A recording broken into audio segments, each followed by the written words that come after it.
That's right, the champs are back, alive and well for all to see. Steady striving to be better, it's Kaizen tenacity. Daily grind is steady flying, that black flag mentality. Then again, what you expecting from the boys is from the G. Walk his path, built to last, it's our proven tendency that we always wanna follow with sincere integrity. Daily implemented, practicing our PRIDE. When we do it, then we do it to you conscientiously. We gonna bring an army and they gonna bring the pride. Never what but what we do is seeking him to be our guide. Ain't no mystery, our history won't tell you any lies. Cause this legacy we living, we the yeah. Friday night spotlight, see the G, gotta be legacy. Y'all ready? Look around G-Town lockdown, you know we gotta rock. What it means, what it seems, what the dreams like, teams like, things you hear about again. Bring a game, let the chains do the same, make it rain like. We're not pulling punches, points will come in bunches. Take you down to Juicy's and we'll show you where our lunch is. Century of grinding, looking you'll be finding him, yeah we them, just in case you need reminding. We some ballaholics, explode like we atomic. We eatin' till we make the future metabolic. Ride until we die with Buckeye pride, it's a must. Endless love from above and God we trust. We gonna bring an army and they gonna bring the pride. Never what but what we do is seeking him to be our guide. Ain't no mystery, our history won't tell you any lies. Cause this legacy we living, we the Buckeyes.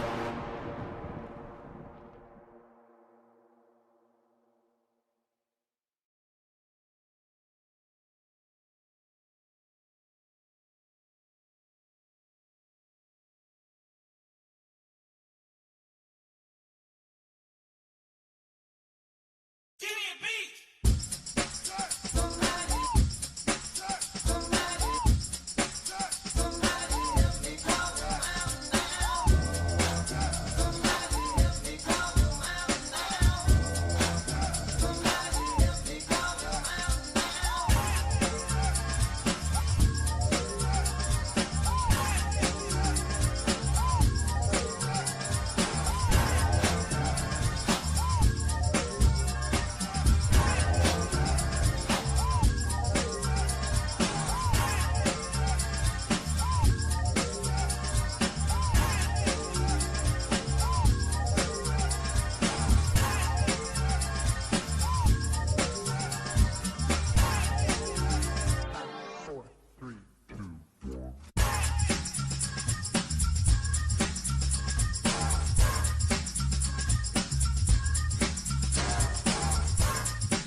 Two-time Hall of Fame inductees, Brent Godarzi and Marty Young.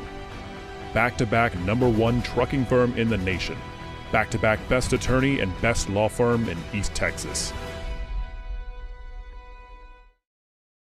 Fire to go compete. Does that mean you're going to catch every pass? No. Does that mean you're going to make every single block? No. You're going to miss a tackle every now and then? Yes. Make the next one.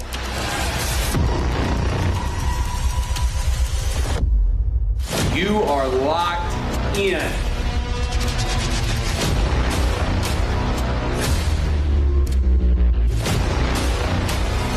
Control the trenches. Of course, the Buckeye defensive line is ranked #1 in the state. Need everybody in, locked in, helping, encouraging. Somebody makes a mistake, build them up. Got you, man.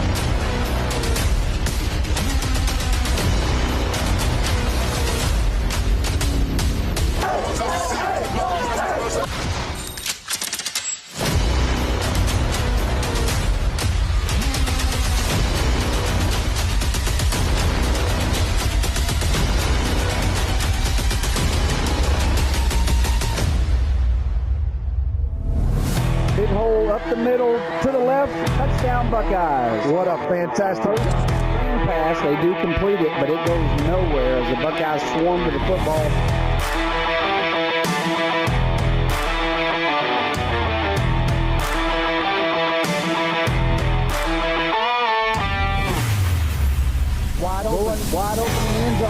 touchdown in the air. And that pass is complete to number 12, Haynes.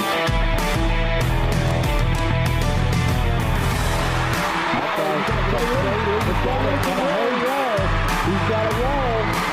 If he can cut back and get down that sideline, he may take this one all the way back. He is going to make it.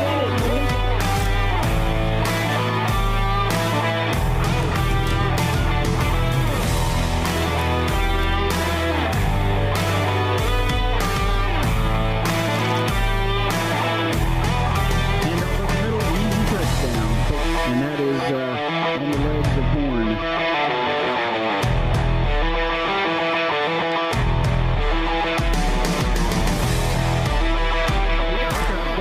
We got the ball. Buckeyes win tonight 41-25. Start the season 1-0. Well done. Well done. That's a good team.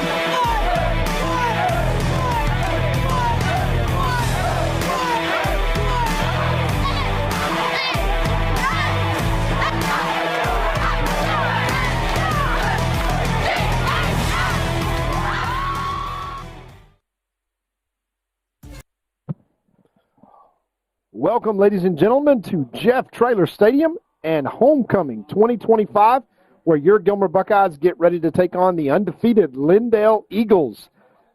I'm Todd Robinson, your host for tonight's pregame show, brought to you by Godarzi & Young. We appreciate all the sponsors this year as we watch our homecoming festivities and get ready to take on this Lindale Eagle team. Tonight's Lindale team comes in. Gilmer has a 9-game winning streak over Lindale. The last loss to them was in 1983. 33-27 was that score, and Gilmer has had 92 consecutive game scoring streak now. The last shutout in 2018, and the Buckeyes avoided that last week in what was probably a flush game to forget as quickly as possible in Kilgore. But I got to say, that was an unbelievable Kilgore Bulldog team that I expect to be playing very late into December and maybe even making their second straight state championship appearance.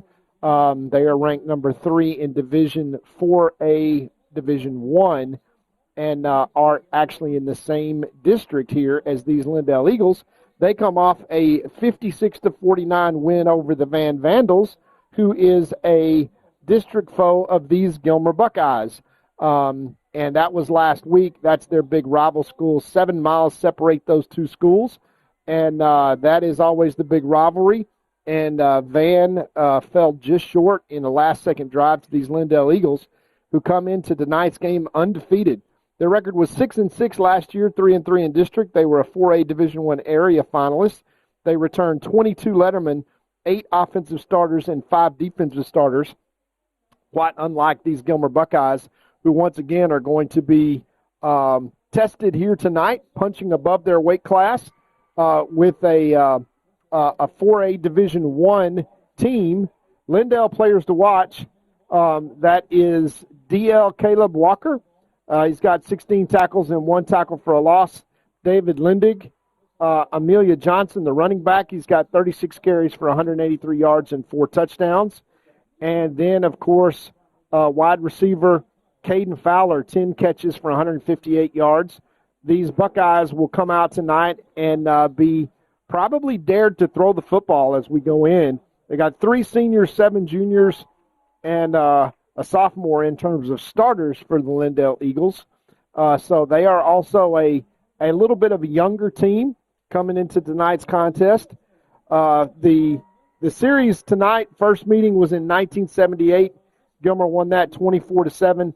Last meeting, of course, last year, 37-36 at Lindale, where the Buckeyes won in overtime, and the Buckeyes lead the series 12-3, not lost on these Lindale Eagles. Coach Chris Cochran does such a great job over there getting these Lindale Eagles ready to play every single year, and they are going to be ready for a real fist fight tonight here with these Buckeyes, who really just want to get the bad taste out of their mouth coming out off of last week's game.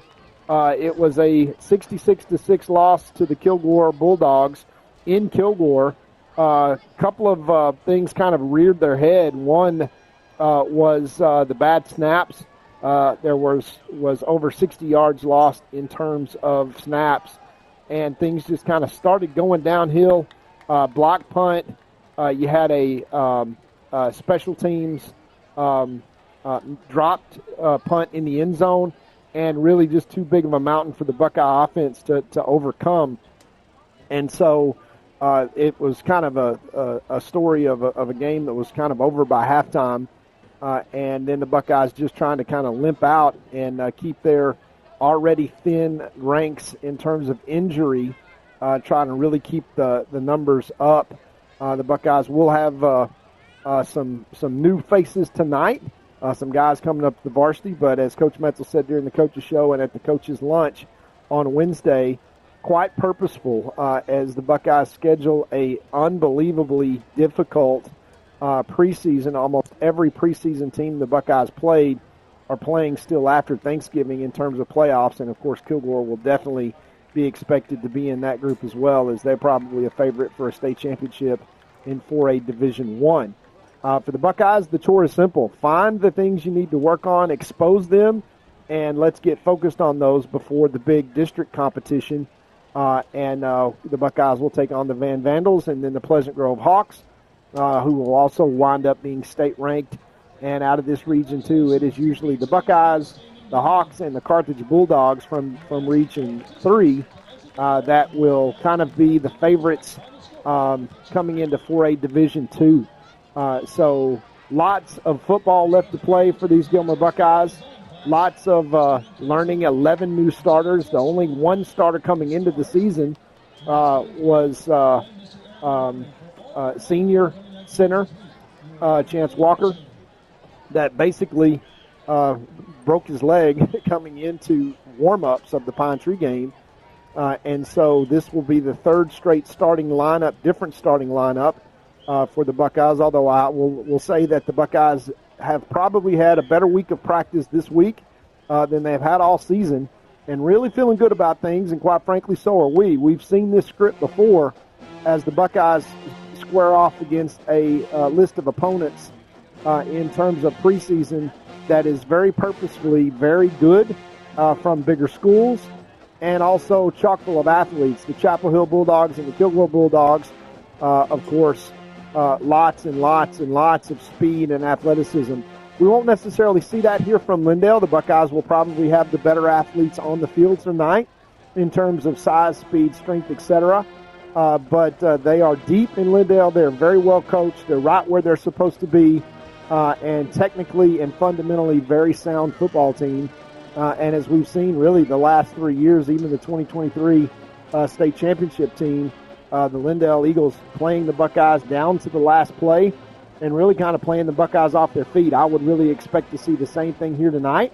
For the Buckeyes, look for Lindale, if they do what they did against the Van Vandals on film last week, which was really load up the box. So that means bringing inside the tackle box. That's basically from one end of the line of the offensive line to the other for the Buckeyes. Putting 7 and even 8 men in the box, that's going to really dare the Buckeyes to delve into their passing game. And probably a short passing game, something the Buckeyes have always done very well. Zay Taylor, the quarterback for the Buckeyes, very, very capable runner as he was the starting running back last season. Now moving into the quarterback position as a junior, he can really throw the football.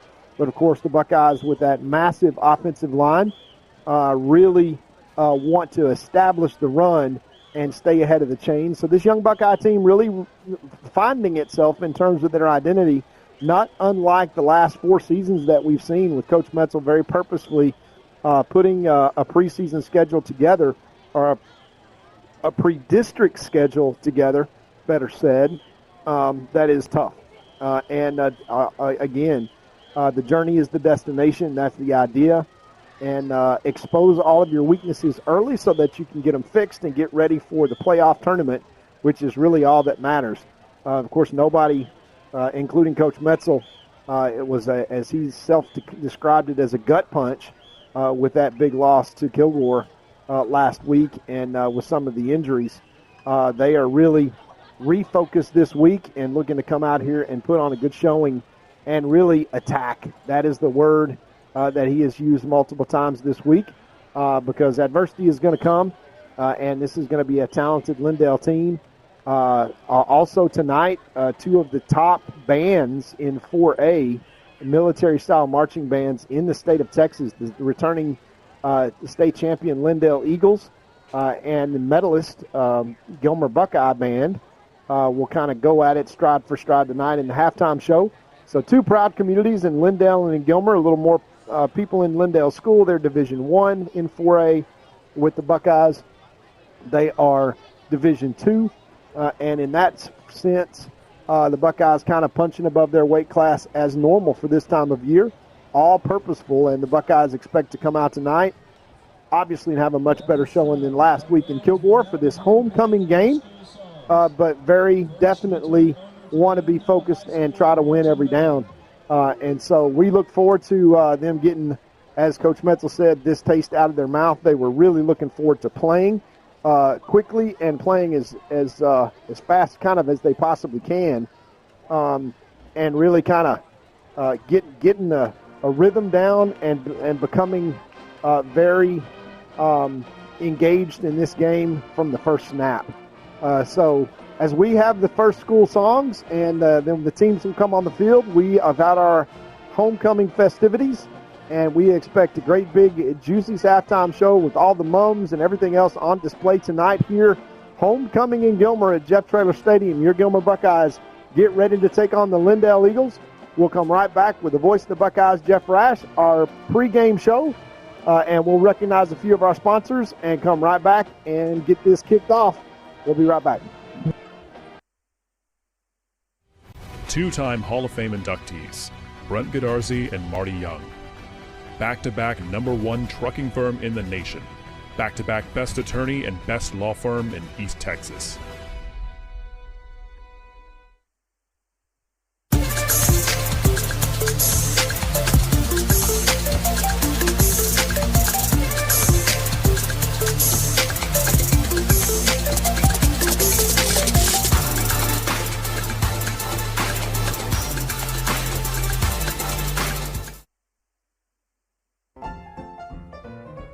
Since 1900, our customers have relied on and placed their trust in First National Bank of East Texas.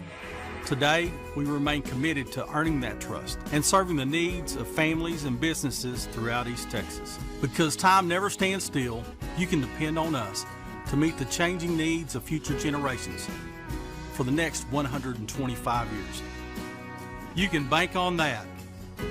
First National Bank of East Texas.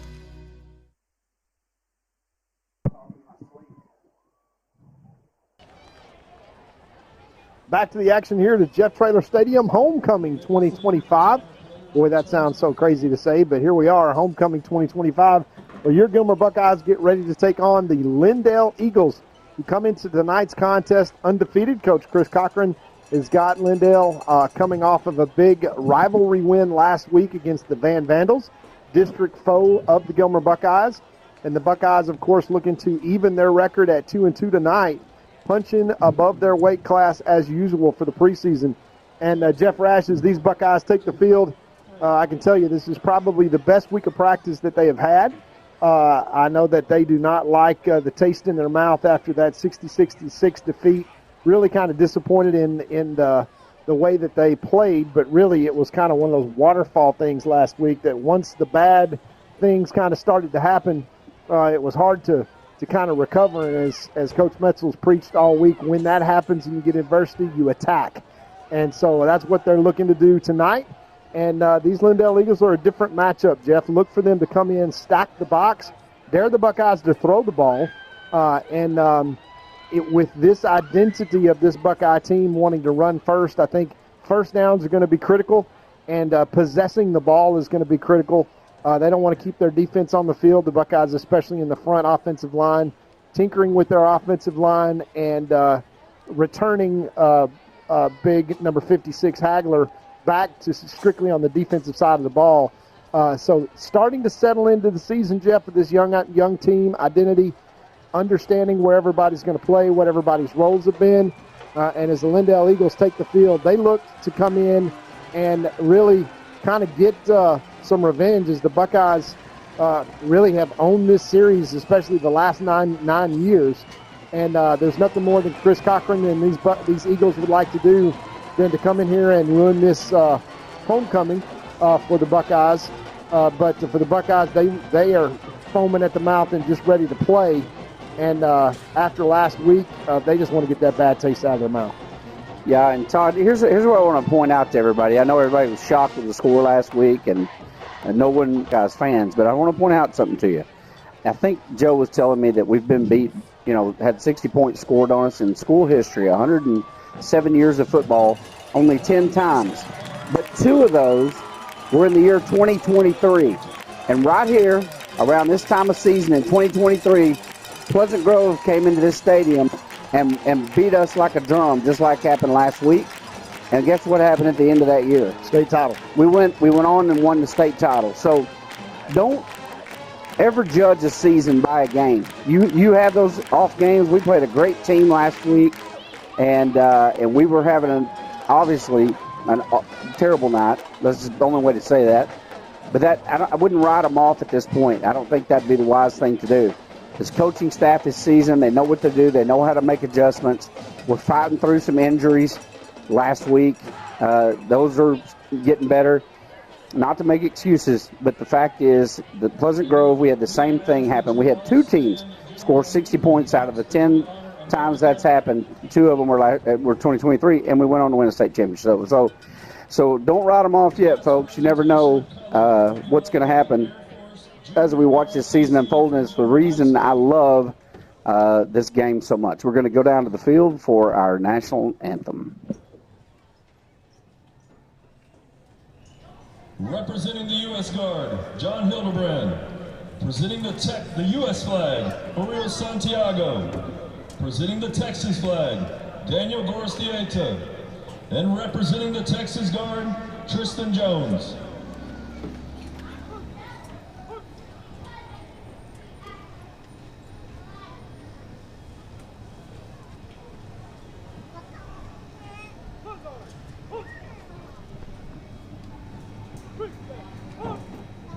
And now the Buckeye Band, under the direction of Mr. Eric Gray and Brandon Garman, with our national anthem.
Jeff, as we return to the field, we have got also some special announcements tonight, and love how these 2 communities have come together. We'll talk about that a little bit at halftime as we watch the captains come on the field.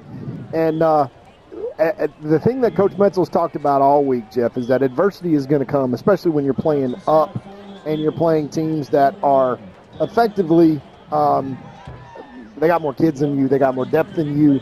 The last 2 weeks, they even have had better athletes than us, which does not happen very often. Don't know if that's going to be the case tonight, but certainly the last 2 weeks, we have faced some phenomenal athletes. Tonight against Lindale, they're going to have their share of athletes, but they like to run the ball. They're disciplined. They've got great size. Of course, the Buckeyes have probably better size this year, which is something that Lindale is going to have to get adjusted to as the Buckeyes kind of tilt the field when they come on with their big offensive line. And it's going to be a contest tonight of the little things. It's going to be discipline. It's going to be turnovers. It's going to be the big plays and who has an opportunity. But really, as Coach Metzel said all week, when one team gets hit with adversity, do they come back and attack the adversity and flip the momentum?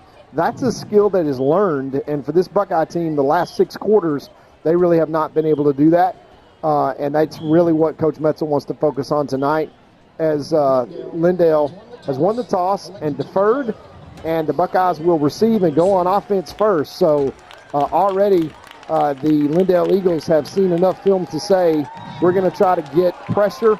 They're going to load the box against the Buckeyes, force them to throw, and we will see if the Buckeye offense can't find a rhythm early, stay ahead of the chains, and maybe do what they did here 2 weeks ago against the Chapel Hill Bulldogs and get off to a really, really good start.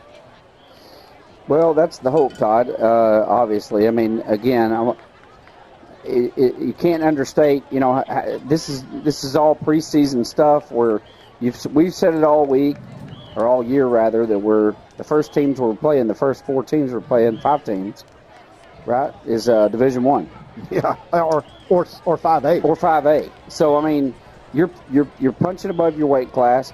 We have a different setup this year than we've had in the past. We're usually got a lot of skilled kids and not a lot of size. Our coaches are used to that. And this year we have a lot of size, and we don't have near the speed that we had. You remember just a couple of years ago we had the state championship track team, back-to-back state championships in the 4x100 meter.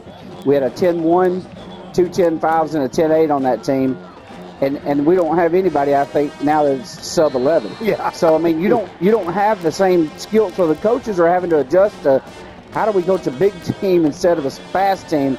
And at the same time, these Division I schools we're playing, they're not just bigger schools. They're loaded this year. They're all extremely talented. So it's going to be an interesting year. Don't count the Buckeyes out. And here is the kickoff. Squib kick. Right down the middle, ball's bouncing around. And the Buckeyes fall on it at the 28-yard line. So decent field position to start the game. And I've always said, if I was a coach, every kick would look like that because it gives you an opportunity as that ball's bouncing around down there to, get down there. It's hard to field them and return them, and you also have a chance to get down there and get the ball. Yeah, well, it'll be interesting from the first play here, Jeff, because the Lindale Eagles very accustomed to coming out and being the bigger team on the D-line. And they look across the way, and they see a whole bunch of guys that are a little bit bigger than them now, so it looks a little different offensively. Let's see what the Buckeyes do here. All right, handoff, number 6. Nope. Quarterback keeper throws it. Fooled me. Big gain across midfield all the way out to the 46-yard line of the Eagles. I bought into the run on that one. Let's watch that replay if we can. Yeah, young sophomore, number 30. That's Austin Blakely who catches that pass. And good fake from Zaid. And like you say, Jeff, count the number of white jerseys up there in the tackle box. They're going to dare the Buckeyes to throw, and the Buckeyes will take advantage when they can, and they did right there. All right, here's the snap. Dropping back, pass, quick pass. Caught by Trace Haynes? Number 12, Trace Haynes out there. That's good for about 5 yards. That's awesome. We'll take that every time. Yeah, Zaid Taylor, just what we thought, coming in. Throwing the football 2 for 2 right now to start. The Buckeyes a nice, let's call it this 4-yard gain on first down into Lindale territory and getting a little rhythm offensively. All right, here's the snap.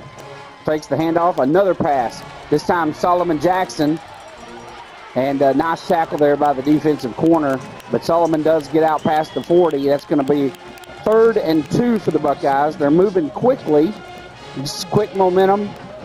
Quick plays, executing fast, moving the ball down the field. Yeah, right exactly where they want to be. 3rd down and 2 in front of the chains. 4 down territory, well inside Lindale territory at the 39-yard line. Zaid going empty set now, trying to stretch out Lindale and make them get guys out of the tackle box and then motion right back in. Watch number 6 here. One back in the backfield. Look at him to run right off of the back of Austin, number 30 to the right side. There's the handoff. Quick pitch. They faked him out. Quarterback keeper left side. Great play, by the way, as he fumbles the ball. Fumbles it out of bounds. And they're going to they're gonna call that out right at the 40. We lost a yard. We got the first down. Zaid got the first down. The ball just didn't go with him. Yeah, the ball popped out. Nice punch tackle. And that's going to give the Buckeyes already just a gritty play here on 4th down to see if they can come back and pick this up in right where they started, Jeff, right at the 39-yard line. And the Buckeyes on 4th down going to get behind that big offensive line and try to move some people here. And, will this be a tush push? What are we going to have here, Todd? Well, we're going to run the ball, but they're going to bring pressure. Here they come. All right, handoff, right side, good call. They were coming from the left side of the offensive line, and we run it to the right. So really nice job. Watch pressure coming from this bottom of your screen. They sent 2 guys in there, and it was just the wrong direction. So great first down, and Buckeyes continue their drive downfield. 1st and 10 on the 36. Nice drive to start here, and nice execution for the Buckeyes. Handoff of 6. And they sniff that one out in a hurry, and they're going to drive him back for a loss of 1. On that play, Jeff, you just have crashing linebackers, and that's exactly what you saw last week with Van and the Lindale Eagle team. If it's a running down, they will bring everybody. You count the 4 guys that are down the line of scrimmage, 3 linebackers, they will walk up a safety and put 8 men in the box. And that is the type of play that the Buckeyes want to establish the run, but really they're daring you to throw the football. Pull it in an RPO and throw it out on the edge where you got man-to-man coverage.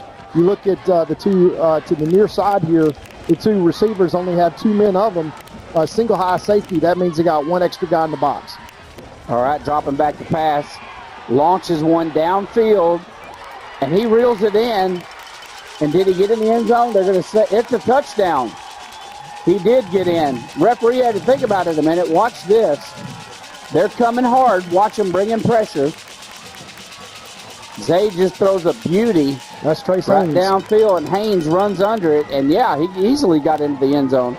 Touchdown Buckeyes to start that drive. Like I say, Jeff, they will dare him to throw the football, not expecting for the Buckeyes to come out 3 for 3 on that drive, Zay Taylor. And that's about as efficient as you can possibly be when they dare you to throw the football. And for these Gilmer Buckeyes, they come out and do exactly what they wanted to do, which is kind of wash some of that bad taste out of their mouth. They go in just under 3 minutes, or just over 3 minutes, 3 minutes and 2 seconds. They went 71 yards, and we've got a flag down on the extra point. And let's see what the call is here. They will call illegal procedure, false start against the Buckeyes. We'll have to kick this one again. And, Jeff, these extra points, these are important points. They matter because we've been struggling this year with either snaps or kicks. So that's a thing that you know how important the kicking game has been in the last few years for us. Last week was 2 kicking game incidents really kind of broke the game loose, and the Buckeyes never recovered. All right, low snap. Ball is up. Looks like he got through. It is good. So the Gilmer strikes first, 7-0 with 8:58 left to play in the first quarter. We'll be right back after these messages. Advantage to being a Gilmer National Bank customer. From the low fees on commercial loans and the hassle-free process and ease of local decisions. If you appreciate personal service and great savings rates, no matter what your age, come see us today in Gilmer or Longview, where the pace is a little slower and the smiles a little brighter. Because we want to hear you say, Gilmer National Bank. That's my bank. Gilmer National Bank, Equal Housing Lender, member FDIC.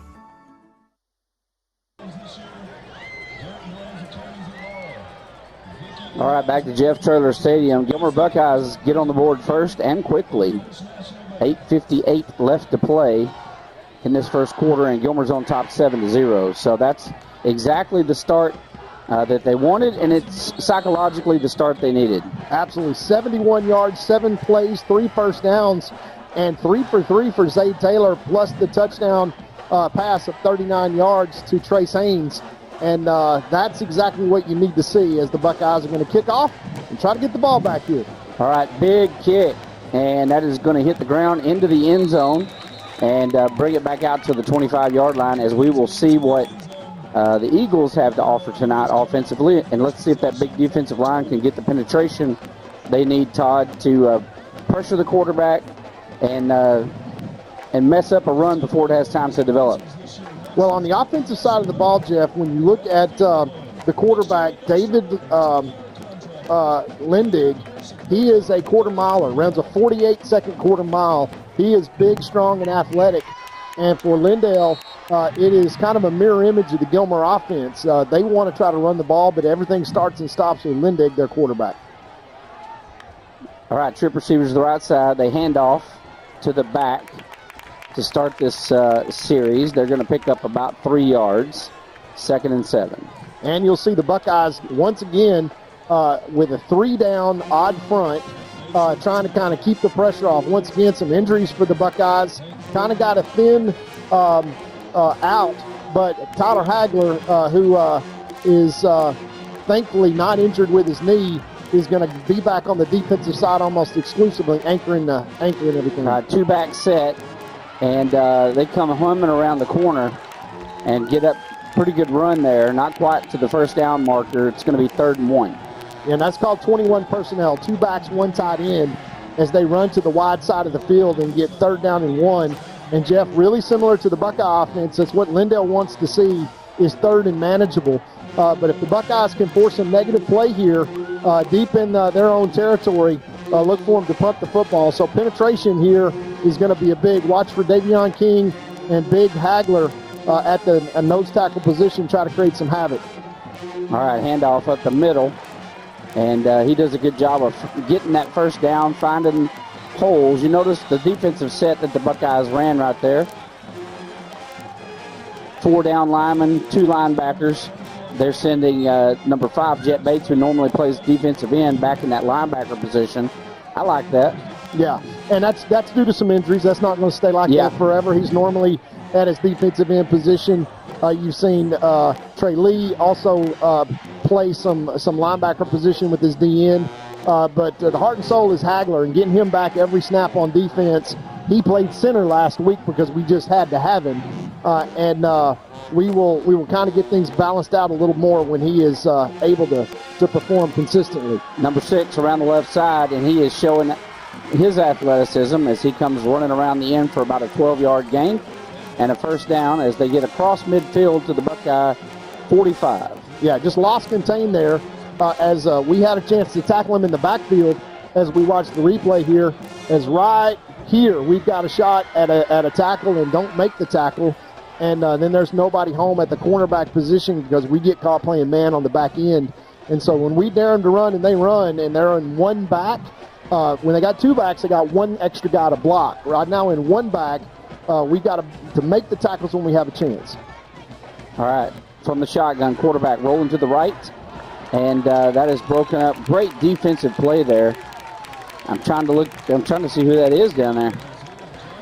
Yeah, I think that was 25. Yeah, that was number 25. That was Johnson. Yeah, Josiah Johnson, just a young sophomore who's come up, Jeff, and really played well last week as well. But it's not that we want to bring sophomores up. We have to right now because that's just where we are back there in the secondary. 2nd down and long now. Got Lindale behind the chains. Watch him go to their 2-back set. 1 more extra guy in to block. Forces us to go man-to-man, but they're going to try to get a chunk play here and run the ball. Yeah, handoff number 5, and they smack him in the mouth right at the line of scrimmage. He got nothing. Right back to the line of scrimmage. That's going to bring up 3rd and 10. So the Buckeye defense making a good stand here so far. And, Jeff, right here, 3rd down and 10 from our 45. We got them where we want them. They're behind the chains. This is where we need to keep this 3rd and unmanageable because if they pick up 5 or 6 here, expect Coach Cochran to go for it in our territory on 4th down. This is one of those plays where we got to have an incomplete pass or negative play, maybe even a sack. Dare I even say a turnover here. Buckeyes have the lead early in this first quarter. This is a big play right here. Here's the snap. They're going for it. They launch one downfield, and it's over his head. No way. What a great effort there, but just no way to reel that one in over the top of your head like that. Yeah, they take their shot, and here comes the punt team. And the Buckeyes, who start this game with a 7-play, 71-yard drive for a touchdown, now get them off the field after a couple of Lindale first downs. And the black flag stands up, and it's going to force a punt. And we'll have Solomon Jackson, looks like, back there to return this punt, standing about his own 15-yard line. And, Jeff, this is where special teams, who has been a disaster for the Buckeyes, quite frankly, the last 6 quarters, this is where the Buckeyes really have focused and got to execute right here. All right, got a good snap. Here's the punt, and It is going to go out of bounds around, looks like the 15, 14-yard line. Yeah, excellent punt, excellent execution there by the Lindale Eagles on special teams. Backs the Buckeyes up. They are 87 yards away from pay dirt. But let's see if Lindale, after this first drive, Jeff, decides to drop back into a two-deep safety look and basically say to the Buckeyes, go ahead and run the ball. Let's see what you got. But they dared him to throw right now. Zay Taylor is 3 for 3 and hit him for a touchdown already. And right now it looks like they are dropping 2 safeties back and only 6 guys in the box. So let's see if the Buckeyes can run the ball effectively here. All right, here's the snap, handoff. Thorne finds a hole, stays on his feet miraculously. We're going to watch a replay on that one. Watch this. Nice run there by Thorne. Just a sophomore, remember. And that's just poor execution on the defense. They've got him dead to rights right here, and they just kind of scraped each other off of him, and he was able to stay on his feet and pick up a big first down. Yeah, Tavion Horn, who just got his first really big-time offer from Texas Tech this week and was excited about that, and I just told him, hey, calm down, there's a lot more coming. Yeah, remember, he's just a sophomore. This guy's going to be big and strong. Next couple of years, going to be a lot of fun to watch. Now, this is what I want to see more of right here, Todd. That's exactly what I like. Take that back out of the backfield, lead block, and let that little speedster run. I mean, this guy, our quarterback, has got wheels. And just look at him. Great blocks by everybody. Let him get around the corner, and he'll make things happen.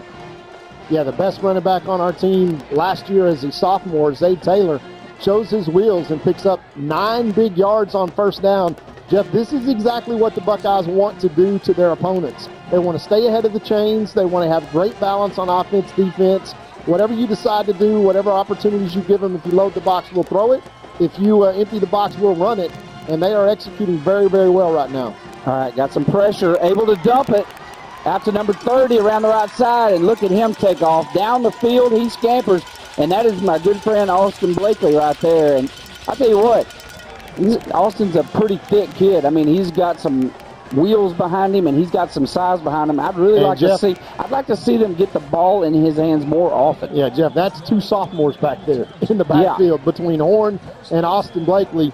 And you can see that that we'll take what they give him. Great job by Zaid there, getting a little room with his feet, delivers that ball, and we're into Lindale territory. Okay, handoff to Thorne. He gets caught up into traffic, picks up about a half a yard. Yeah, this is where they blitz, right? So they're going to run blitz right here, bring an extra guy down in the box. Lindale loves to do that. Try to put the Buckeyes behind the chains a little bit on second down, and they barely pick up a half a yard. But the Buckeyes will take second down in a single digit. I mean, as long as we don't get behind the chains, it's 4-down territory probably already in Lindale, but now they load the box. All right, here comes the snap. Hand off the Horn once again, and again, nothing there. I don't know what happened there. Let's watch that and see what happened to the offensive line. I mean, it's almost like we stood up and let them through like a screen or something. We're just not making contact. And they just sniffed that one out, drove us back for a loss of 2. A third and 11 and a half, we'll say. Yeah, Jeff, watch us try to get out here on the edge, the wide side of the field behind Big 72, Ismail Kamara, and try to get him out front and gain a chunk play. Right now, we are 4th and manageable. It will be 4th and 6 or less. If we can pick up about half this right here, we will be very happy. But I think we're going to take a timeout. And we will take a timeout as well, recognize some of our great sponsors, and be right back with the continuation of this first quarter right after this. For nearly 150 years, Crowley Funeral Home has offered the highest quality in funeral services to the families of Upshur County for a fair and reasonable price. Led by Gilmer graduate Troy Murray, our staff stands ready at all times to tenderly guide your family in their time of need in all aspects of funeral planning, such as pre-need and at-need, and all types of services from cremation and memorial services to traditional funerals, with attention to every detail. At Crowley Funeral Home, we've been treating families as our own since 1883.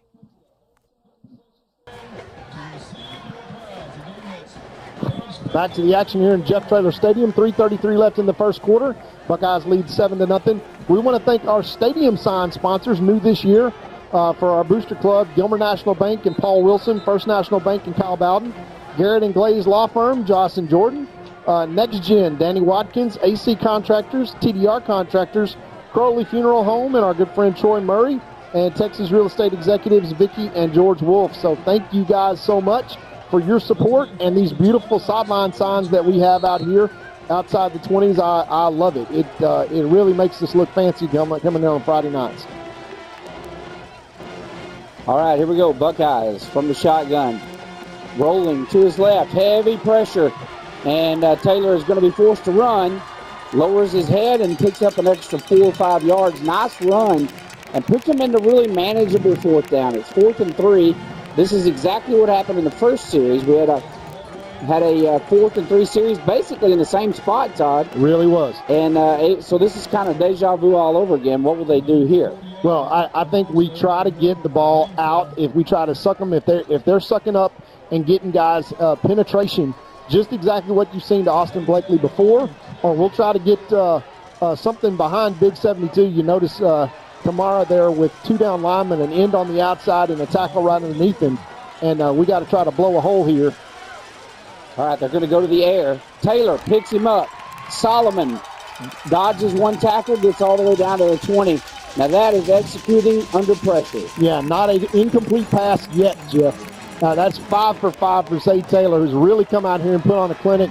Converts that big first down inside the red zone, and the Buckeye offense with a 7-0 lead here with 2 minutes left in the first quarter really had things rolling early. All right, here's the quarterback in the shotgun. Looks like he may be calling an audible, releasing across the way. Handoff to Horn. And we're going to watch that on replay. I'm not sure where we had blown coverage or if he was stunting from a corner. Where did that guy come from? Look at the top of your screen. Yeah, the linebacker's crash right here. He just comes right by. It's just a missed block. Yeah, if that's from the backside.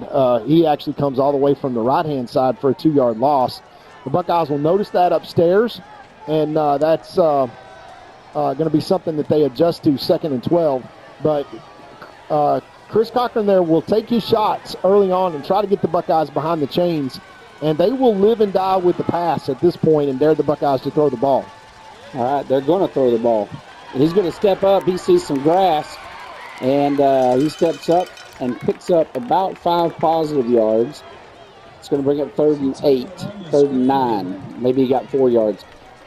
Yeah, still 4-down territory here with the Buckeyes. Kicking game still probably not in range for the Buckeyes. But now they got basically 2 downs to get 9 yards.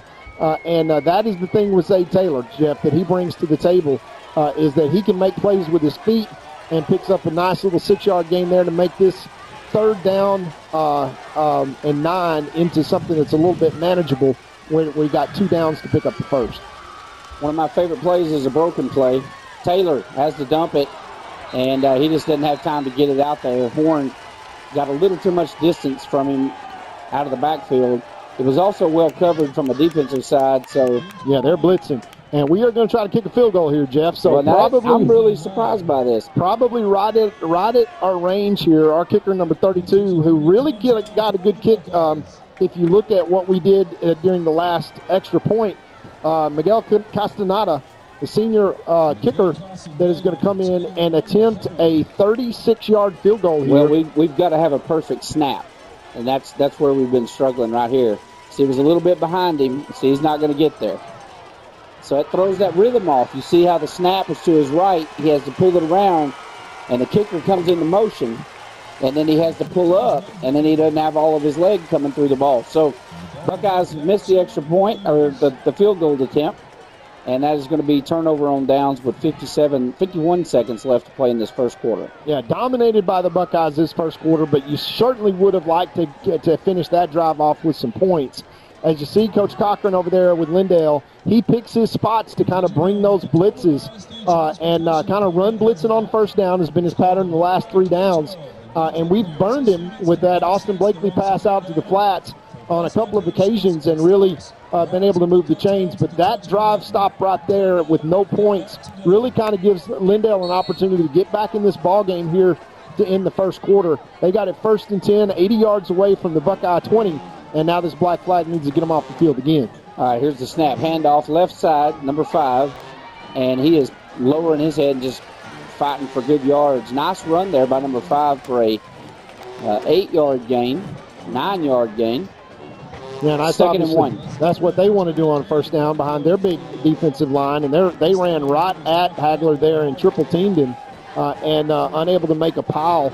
And again, the Buckeyes kind of thin on the defensive side. We got to pick our spots as well, but we're not really the blitzing team that Lindale is, and so we're just going to try to bow our necks with 3 men down, 4 men down, and try to grind.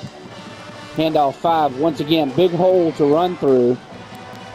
Let's watch that again. Let's see what the offensive line is. You watch the defensive line here. We got a 3-man down, and they're just providing just enough room to squeak through there. Yeah, our linebackers got to really come up and hit and fill the hole. But that's the end of our first quarter. Buckeyes, nice start to this ball game, 7-0, but do not have control of the momentum quite yet. 1st and 10 Lindale when to start this second quarter from the Buckeye 37-yard line when we come back.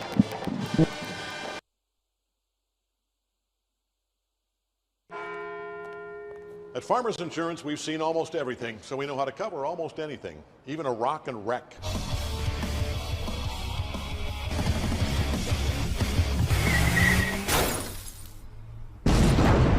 Yeah! He rocked and rolled right into it, but we covered it. At Farmers, we know a thing or two because we've seen a thing or two. We are farmers. Bum, bum, bum, bum, bum, bum.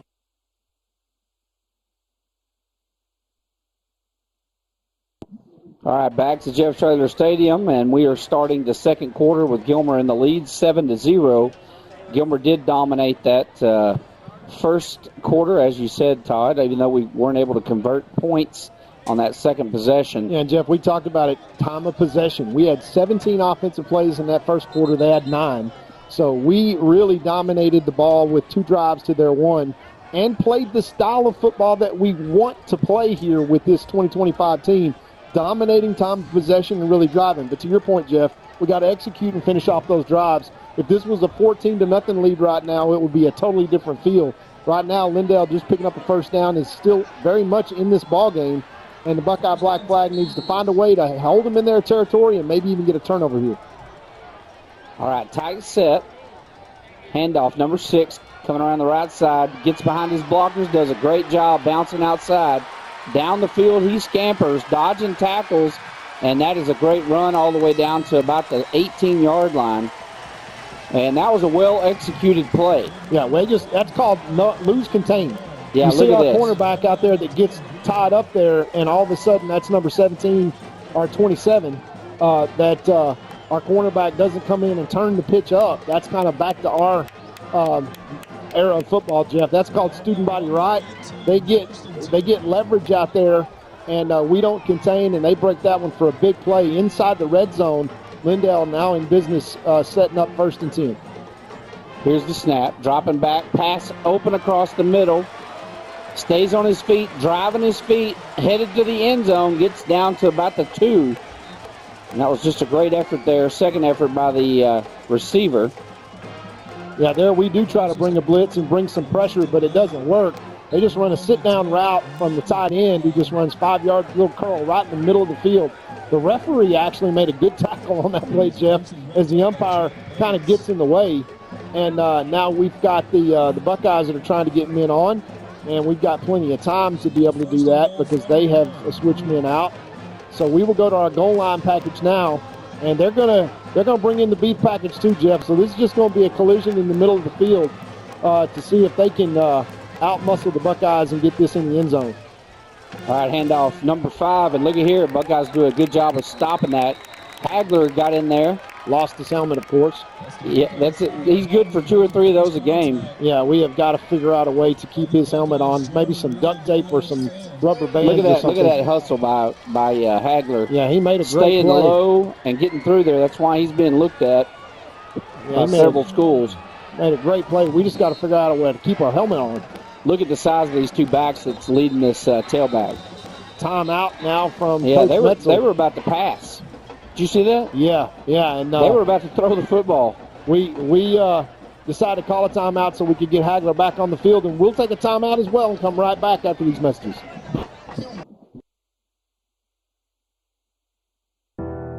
When tragedy strikes, you don't want to be in a position where you're second-guessing your lawyer's ability or the resolve to get you fairly compensated. When you hire Godarzi & Young, you know you're hiring a law firm that has nationally ranked settlements and verdicts. We have over 2 decades of experience holding 18-wheeler companies accountable for their negligent action. Don't make the mistake of hiring anybody else. Hire the best. Hire Godarzi & Young.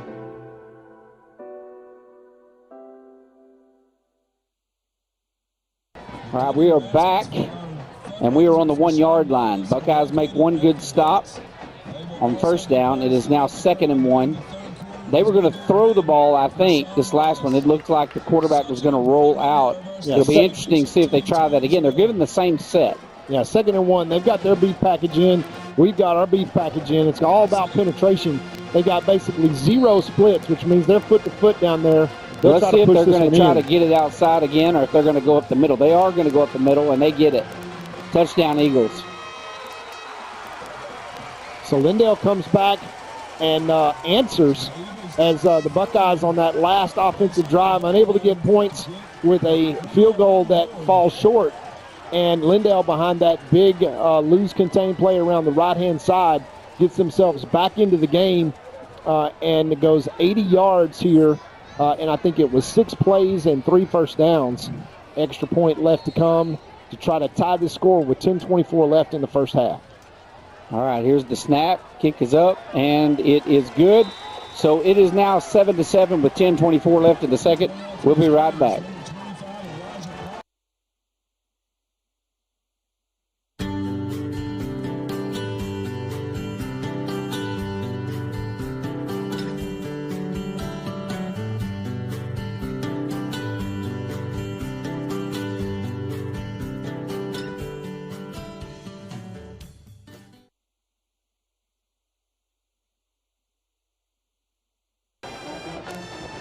All right, we are back, and it is time for the Eagles to kick off to the Buckeyes. So, Jeff, that scoring drive, 8 plays, 80 yards, 3 first downs. Of course, that big running play that ate up about 56 of those yards.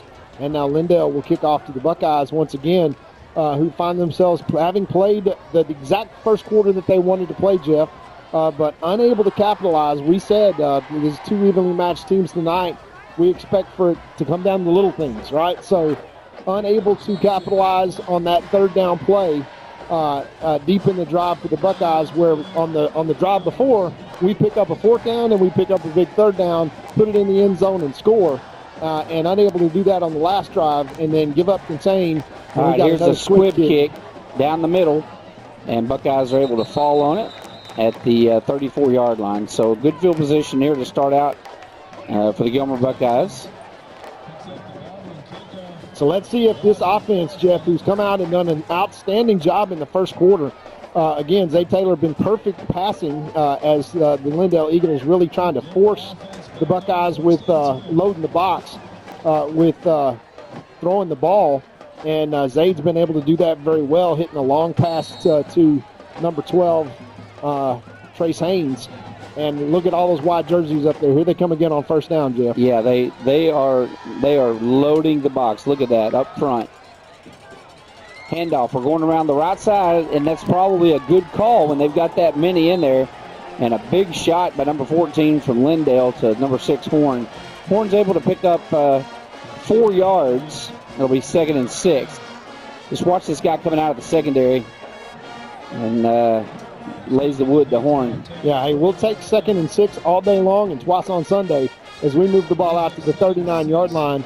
That is the successful first play in a series for these Buckeyes. If they can get 4 yards on first down, it opens up everything, but the Lindale Eagles stay in that loaded box loop.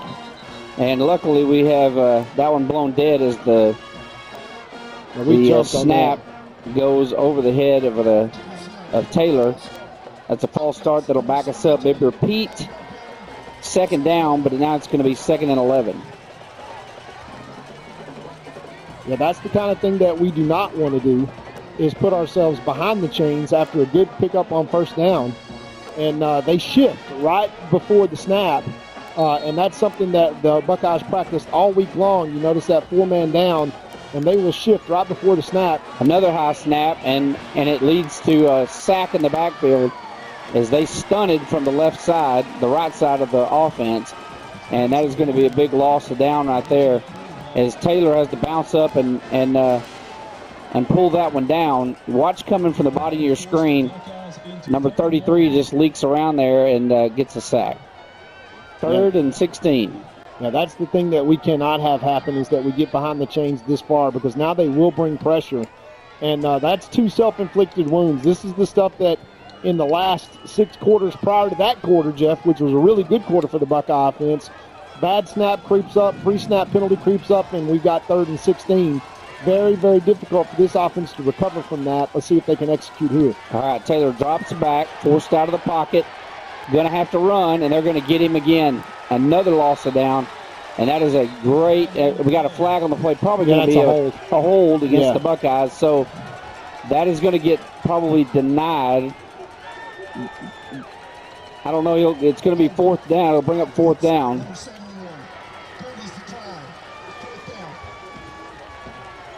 Yeah, it's going to bring up 4th and 16.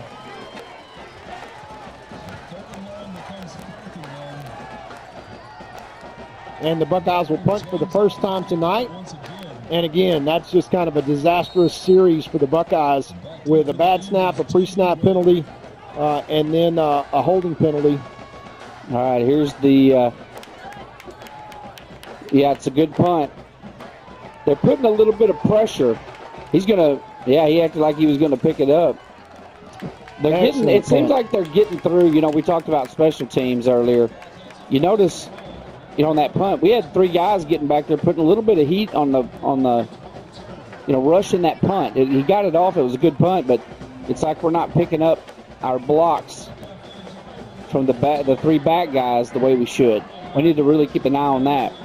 Yeah, that's something that they worked on all week long as well, because we certainly had a problem with it as they change lanes, so to speak. When they overload one lane, and that's exactly how Kilgore blocked the punt last week.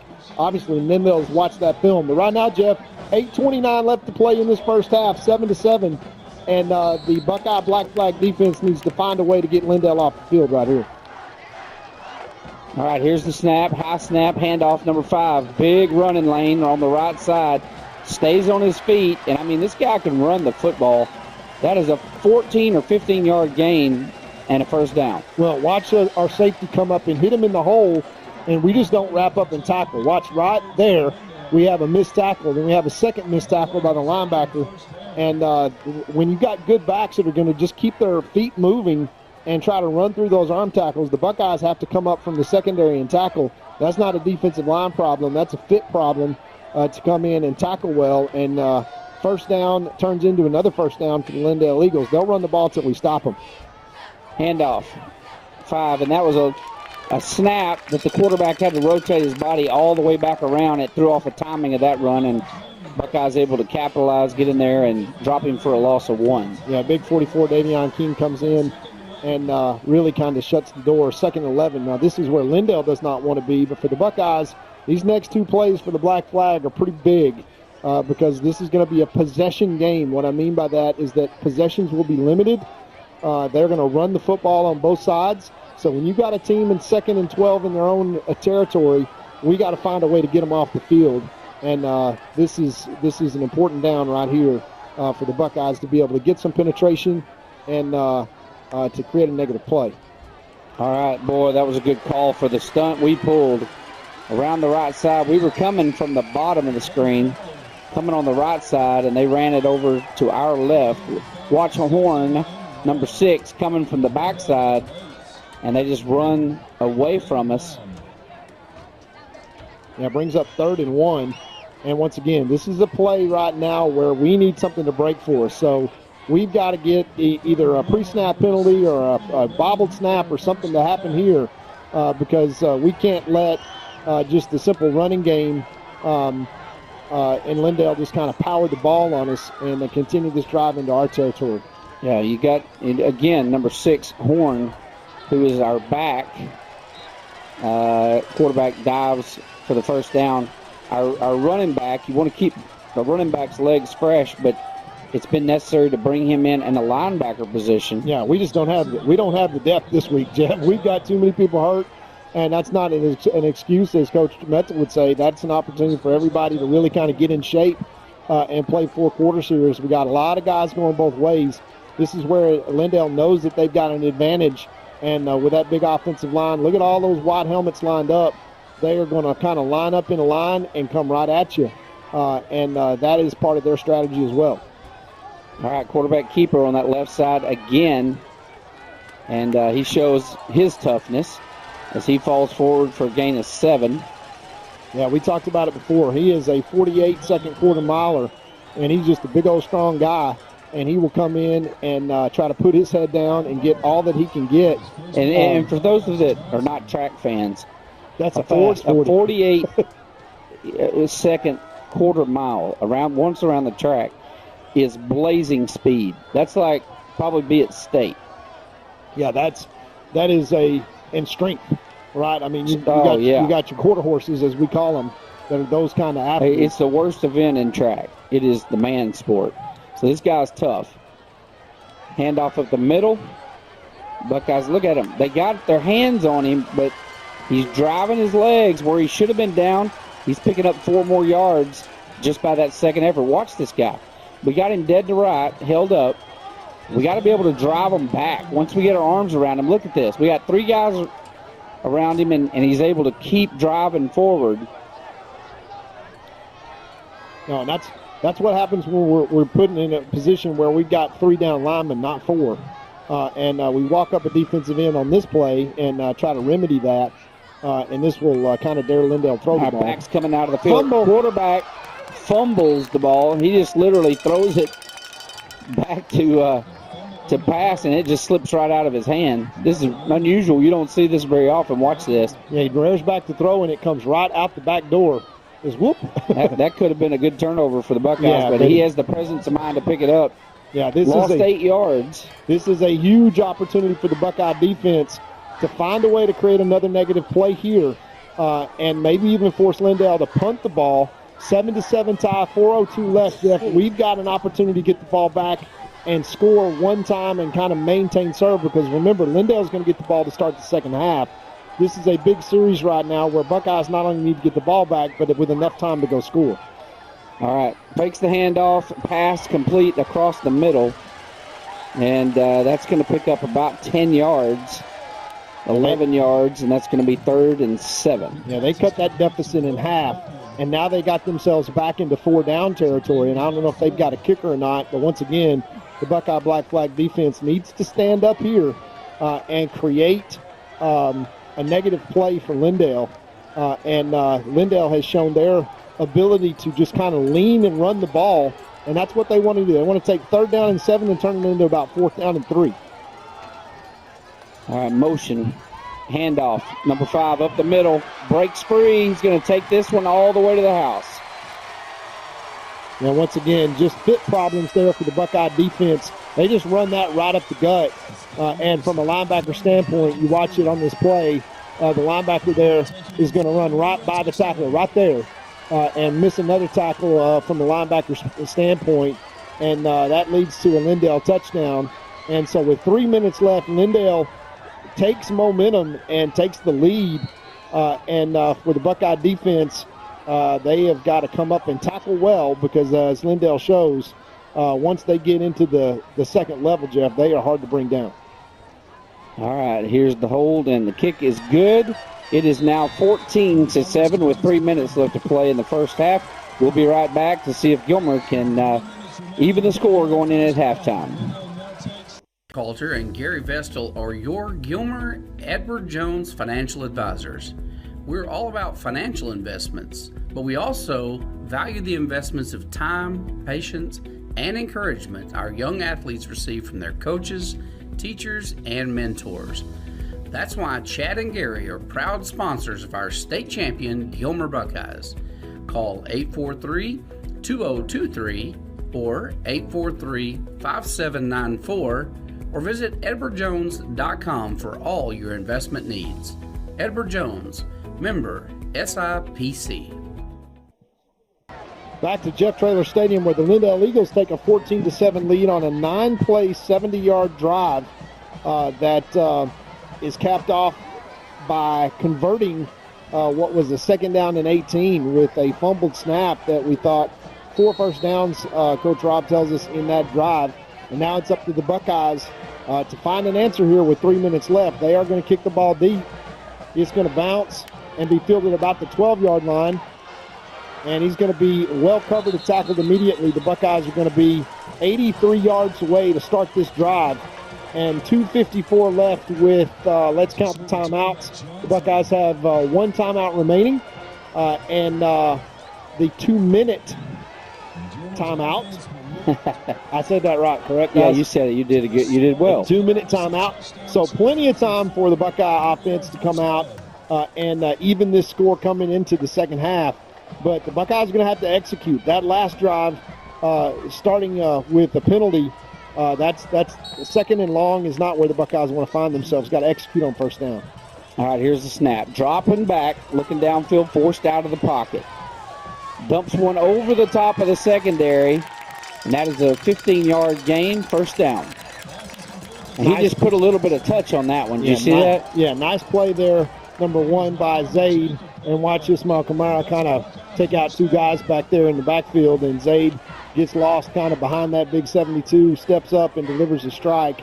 And the Buckeyes in business now at their own 35, 1st and 10. All right, handoff 6, and nope, he kept it. He is selling that thing so well this year. That's an 11-yard gain and another first down as Taylor keeps the football. And he got number 30, Blakely, limping off, got a stinger. Well, we got rolled up on he got rolled up under the tackle. Zaid kind of rolled up, but you notice Zaid sees pressure coming from his left, and he simply puts his foot in the ground and goes to the right and picks up another big first down, knocking on the door of Lindale territory now, as we are going to get to the 2-minute timeout here, which is going to be a timeout that will favor the Buckeyes. And there's your 2-minute timeout. And we will stop play and take this timeout with the Buckeyes and come right back with a word from our sponsors.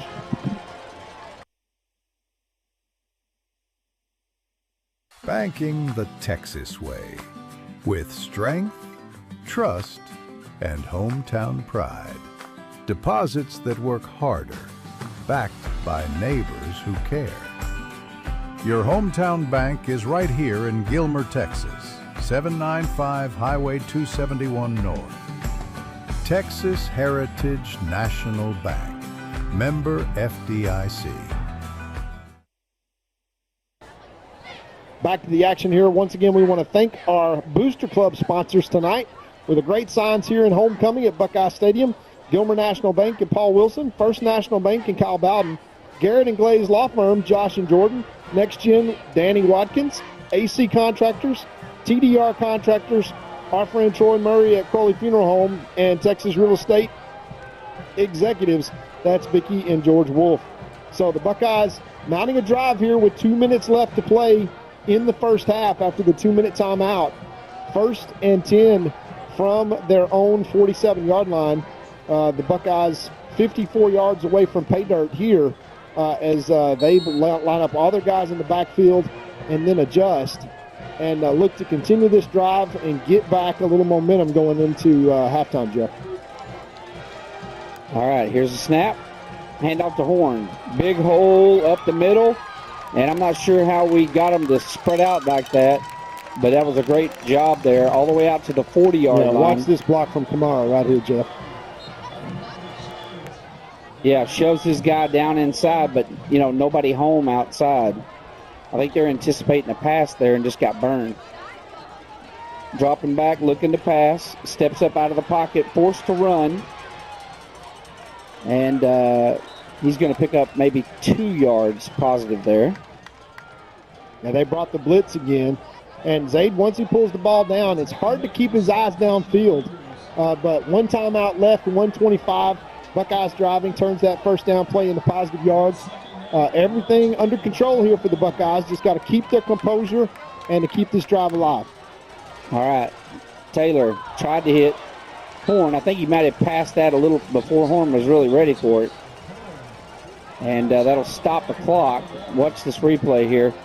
Horn's coming out of the backfield, and he throws it really before he turns to look at it and just bounces off his shoulder pad. Yeah, if he'd had time to let him clear that defensive end and throw it right over the top of his head. Yeah, that would have been a... Yeah, he'd still be running in the end zone right now.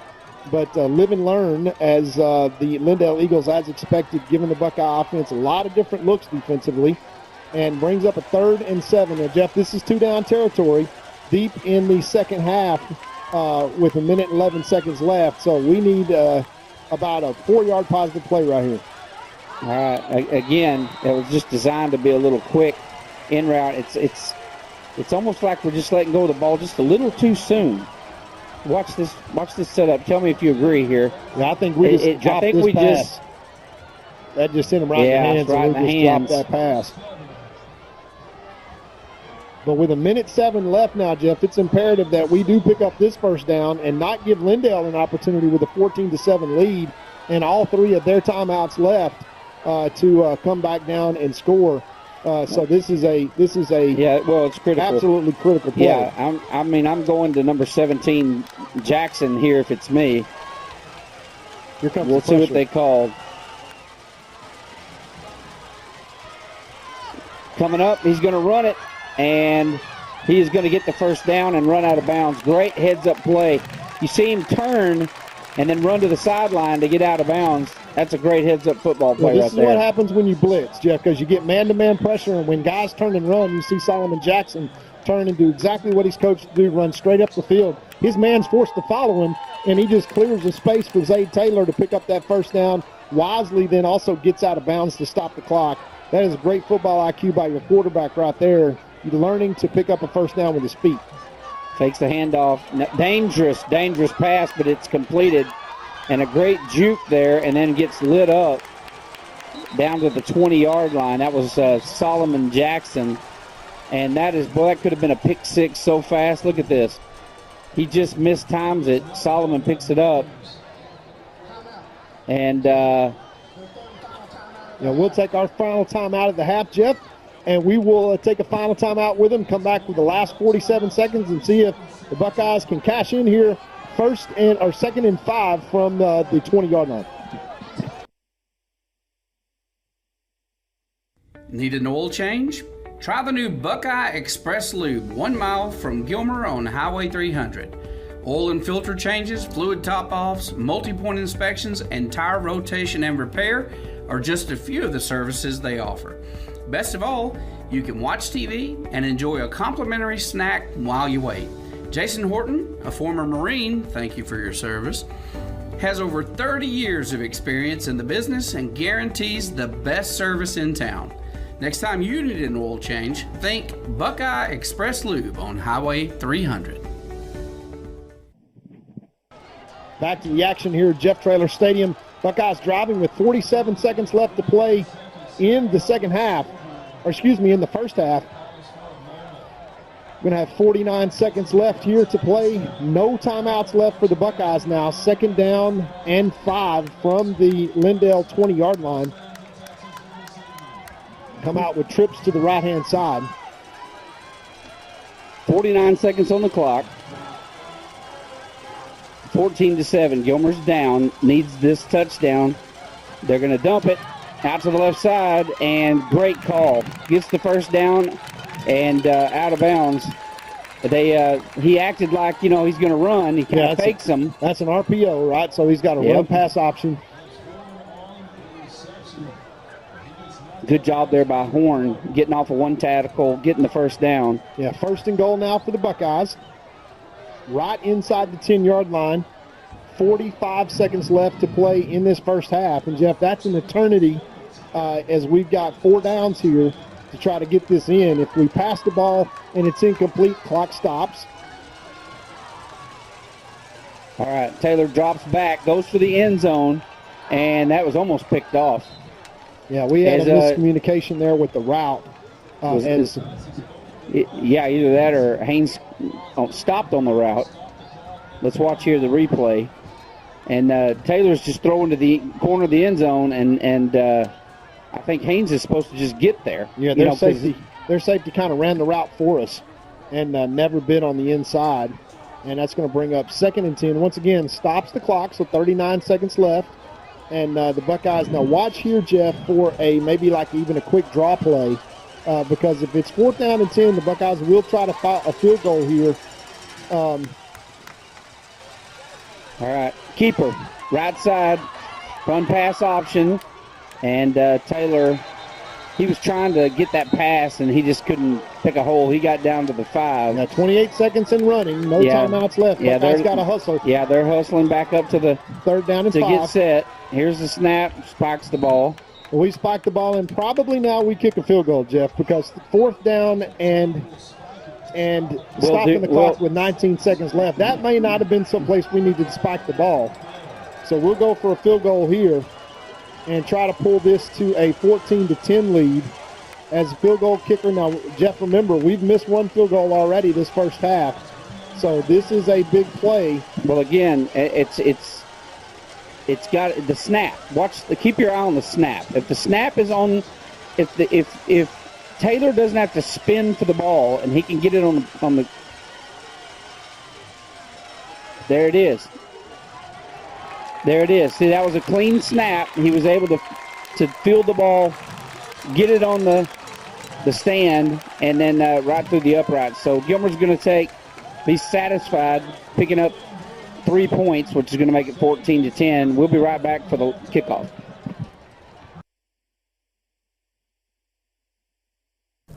It's gonna be alright.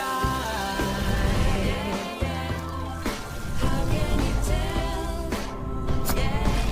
I feel it in my heart. It's gonna be okay.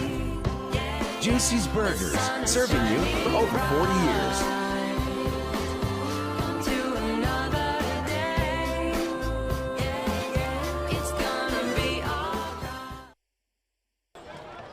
All right, back to Jeff Traylor Stadium. Gilmer Buckeyes get 3.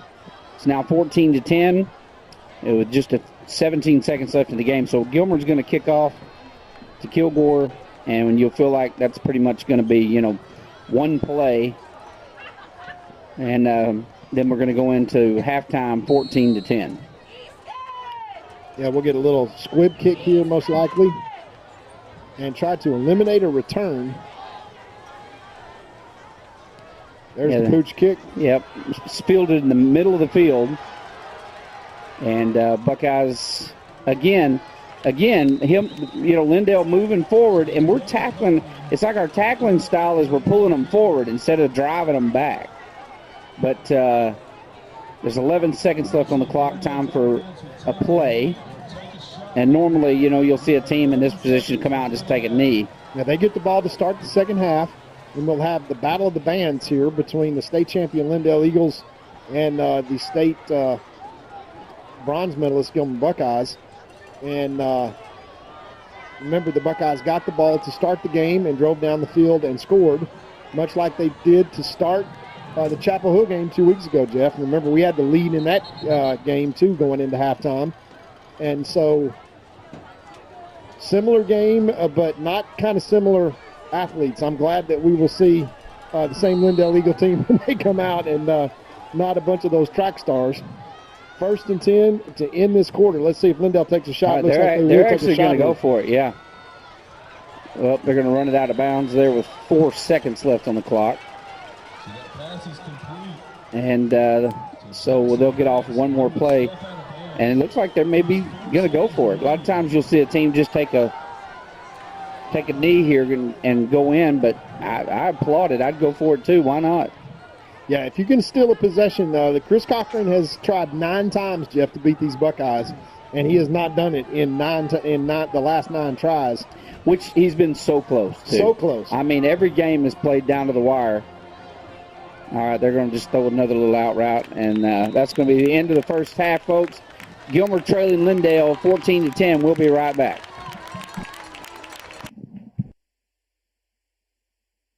La Finca Mexican restaurant is my favorite restaurant in the world. An East Texas favorite for over 37 years.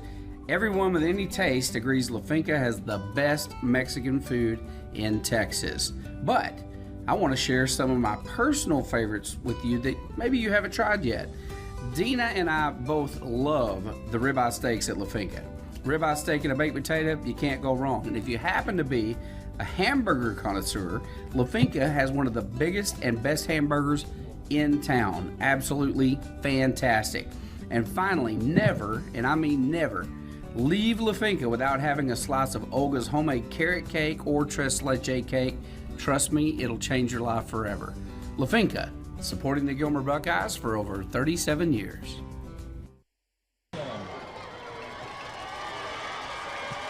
And we're back to the action here where the half is not quite finished. Referees instructing the clock operator to put 1 second back on the clock. Lindale takes a timeout, and Gilmer prepares to defend, let's call it 46 yards of turf. And Lindale probably going to pull something out of the hat, so to speak, to try to get this, maybe some kind of hook and ladder play, because I'm not sure this quarterback is going to be able to throw this ball into the end zone. It will definitely be the last play. Buckeyes going to be instructed to just knock everything down. And Lindale looks like they're going to load up the receivers to the right-hand side and try to get a last play off. All right, probably going to be a Hail Mary. So we're looking for it. They've got 3 receivers to the right, 1 to the left. All right, quarterback dropping back, dumps one, and it is a hook and ladder. And Buckeyes are going to try to start laddering the ball. Good call there, Todd, on that play, but that's going to be the end of the first half. We'll be back with the band shortly.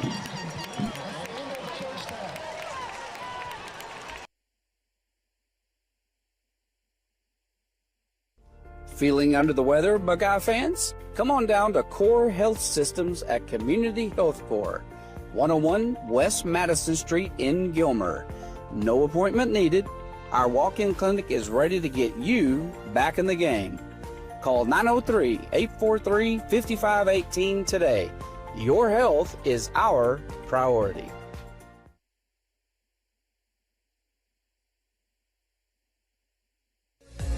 Please join Jeff Rash and Alan Metzel each Monday morning for the Gilmer Buckeyes Coaches Show. Every week, Jeff and Alan discuss elements of the program, speak with special guests, give player updates, review key plays from the prior week, and give insights on the opponent for the current week. As a fan, this is your chance to go into the locker room and behind the scenes. To view the Coaches Show, go to GilmerBuckeyes.com and click on the Coaches Show button. Go Buckeyes!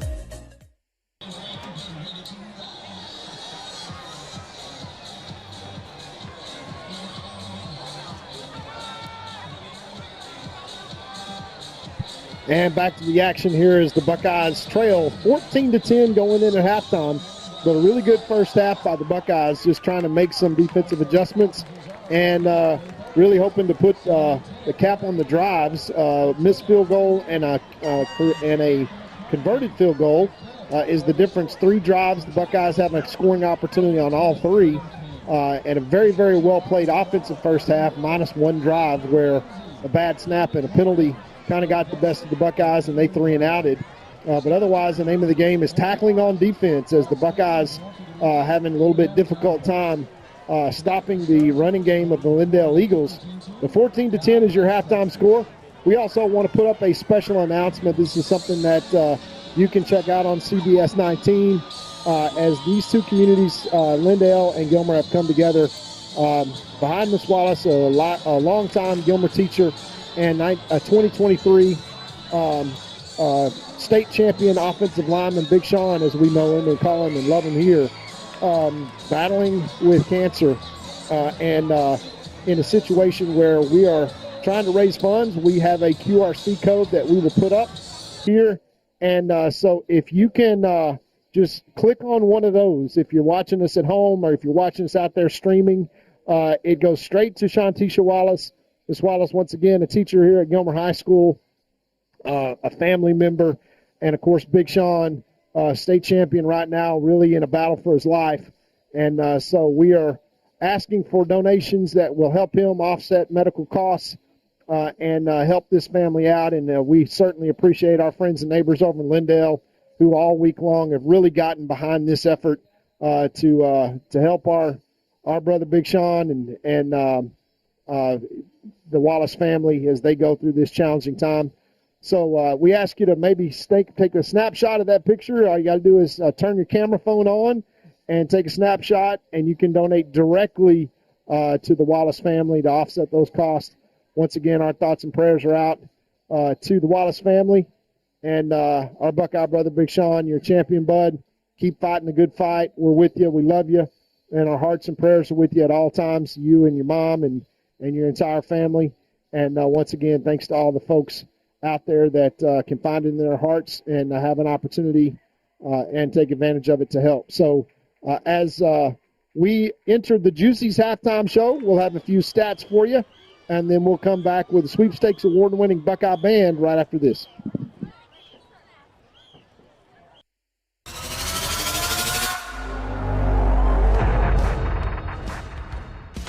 Charlie, senior, linebacker, DN, fullback. Atavian Hector, senior, running back, outside linebacker. Zay Taylor, junior, class 27, quarterback. Drake Smith, senior, receiver, corner. Amar Garrett, class 27, safety, receiver. Let's go. Jeb Bates, senior, DN, fullback. Tavion Horn, class 28, running back and linebacker. Carter Johnson, senior, quarterback, safety. Davenport, class of 26, corner receiver. Corbin Jones, senior, middle linebacker, DN. McKinley Granville, class 2027, DN, fullback. Trace Haynes, class of 2026, receiver and DB. Jaden Holiday, senior, receiver, DN. Zaylon Johnson, sophomore, quarterback, safety. Cosmo Johnson, junior, receiver, DB. Aiden Vineyard, sophomore, fullback, outside linebacker. Solomon Jackson, class of 26, receiver and DB. Gage Strasbeck, sophomore, wide receiver, safety. Go Bucks. Mason McDonald, class of 2027, inside linebacker, fullback. Brendan Darnold, class of 27, outside linebacker and receiver. Aiden Thomas, junior, running back, safety. Keithan Johnson, sophomore, receiver and safety. Zach Robinson, running back, middle linebacker, senior. Christopher Peeney, class of 27, corner receiver. Kelson James, senior, punter, kicker. Austin Blakely, fullback, linebacker, sophomore. Samuelson Williams, running back, linebacker. Miguel Castaneda, senior, receiver and kicker. Ryan Bobby Bloom, sophomore, tight end, D-line. John Henry Gilo, senior, inside linebacker. Rylan Tosh, junior, fullback, inside linebacker. Rhett Williamson, senior, fullback, DN. Malachi Johnson, senior, D-line. Taj Bush, running back, D-line. Trey Jones, senior, fullback and linebacker. Davion King, class 2027, fullback, D-line. Let's go. Hudson Blundell, junior, DN. Jace Marlowe, junior, fullback and inside backer. Ethan Brooks, junior, fullback, D-line. Shad Buchanan, class 2028, O-line, D-line. Brandon Ludlow, junior, O-line, D-line. Javar Horn, junior, D-line, O-line. Kaden Shelton, I'm class of 2026, and I'm offense and D-line. Tyler Hagler, class of 2026, offensive line, defensive line. Let's go, baby. Jackson Neely, class of 2026, D-line. Jackson Curtis, class of 2027, O-line, D-line. My name is Michael Hudson. I'm on the 10th grade class, sophomore, and I play O-line, D-line. Jordan Johnson, class of 27, O-line, D-line. Sean Johnson, class of 27, O-line. Chance Walker, class of 2026, O-line, D-line. Tristan Fuentes, class of 27, O-line, D-line. Justice Bird, class of 27, O-line. Vance Unger, class of 2028, O-line. Ismail Kamara, class of 2027, athlete. Carson Kerbo, class of 27, interior O-line, D-tackle. Arthur Doshi, class of 2026, QB and linebacker. Jaden Brinkley, class of 2026, wide receiver and cornerback. Corey and Tennyson, class of 2027, wide receiver, cornerback. Gabriel Moulton, kicker, class of 2026. Devin Wallace, junior, wide receiver, D lineman.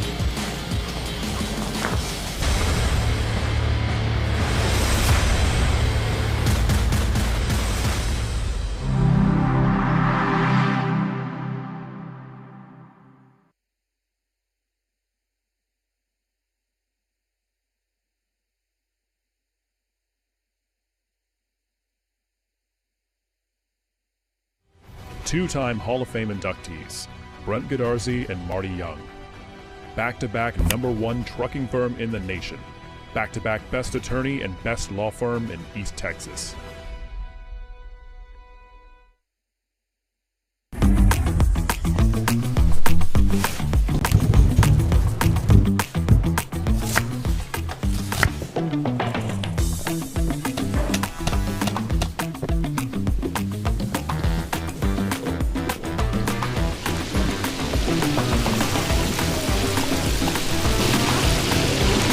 Don't settle for the other guys when you could have the best. Only at Juicy's.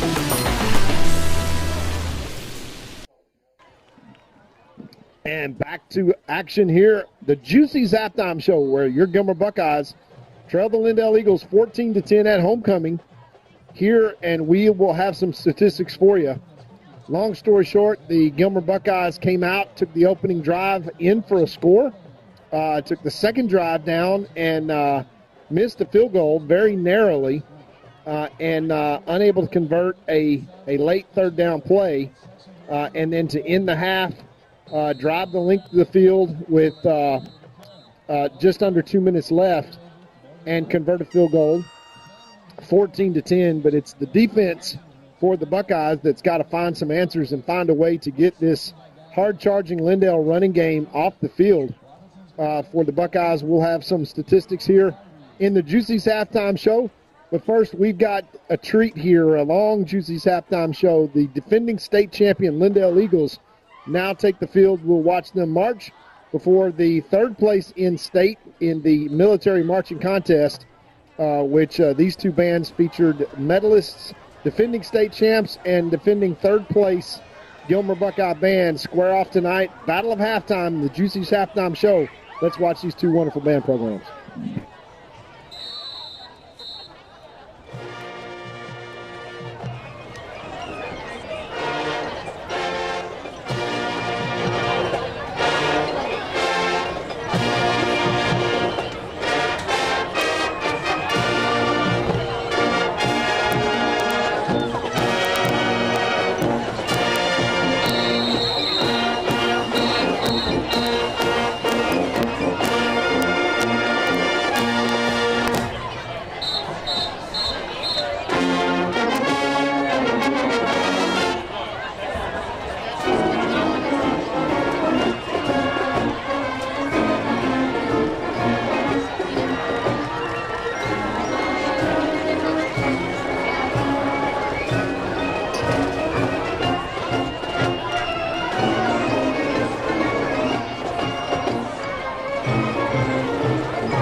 As the Lindale Eagle Band, the defending state champions in the 4A military marching style band, takes the field. We'll have a few of our halftime statistics here in our Juicy's halftime show, where Lindale leads Gilmer 14-10.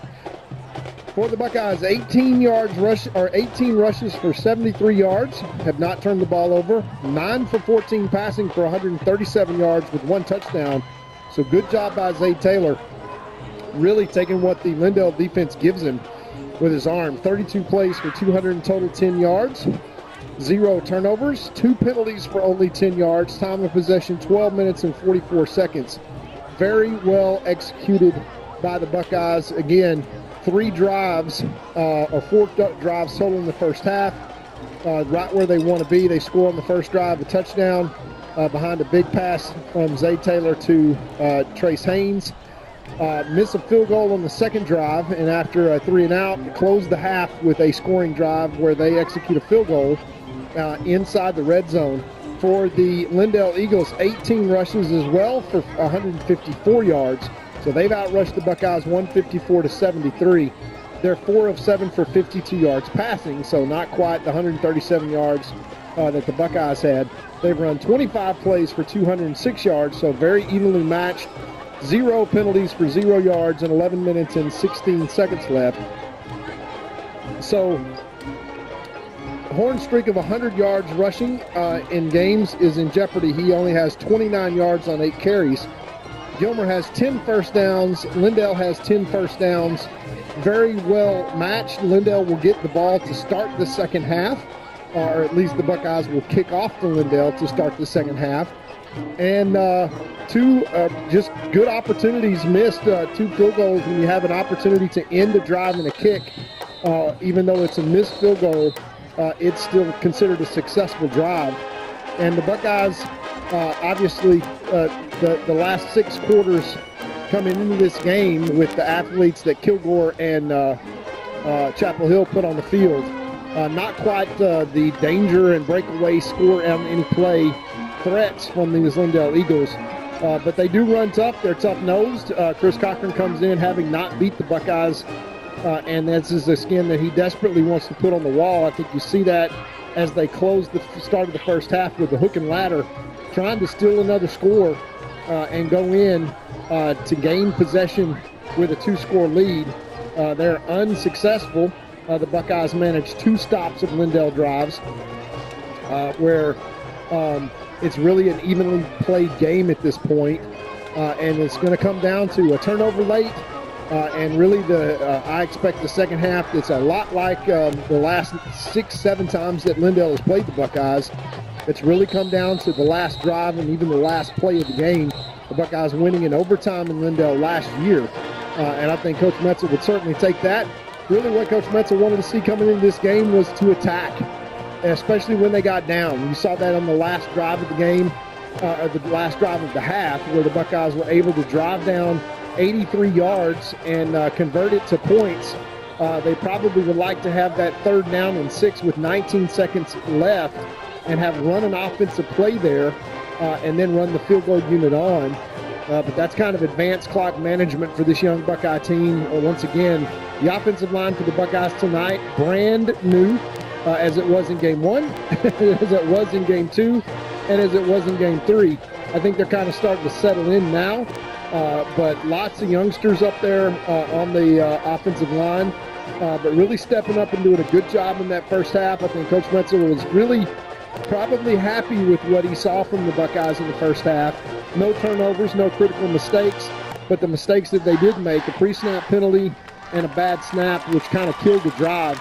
And those are the things that the Buckeyes this year, the 2025 Buckeyes, it's really going to come down to execution and being clean and not putting themselves into 2nd and 3rd and long situations. Those kind of become impossible.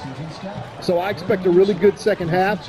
We'll come down to the details once again as the Buckeyes, if they can force a turnover, they can force a special teams play, force something to break their way, they will have a good chance to be in this game and win this game if they continue to play the way they played in the first half.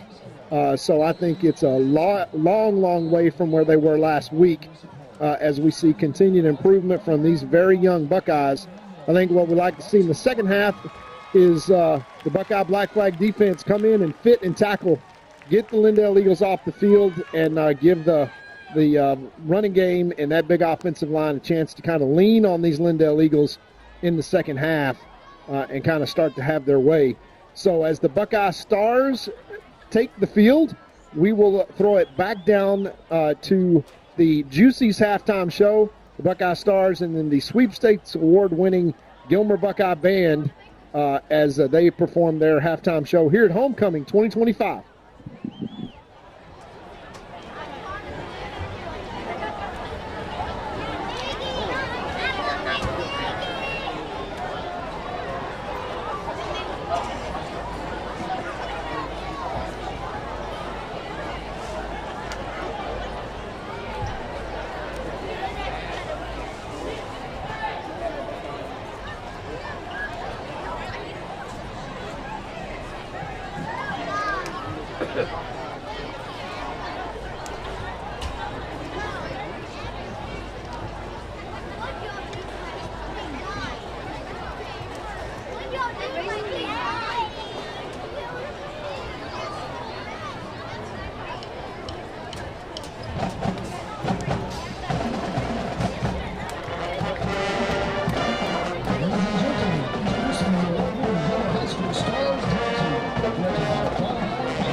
Aaliyah Johnston. The Stars perform a fun, colorful Morocco routine to Fireball.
And the Gilmer Buckeye Stars perform their Morocco routine. Once again, we'd like to thank our 2025 corporate sponsors for our Booster Club that have such wonderful signs out here tonight, as Eric's going to try to get them in.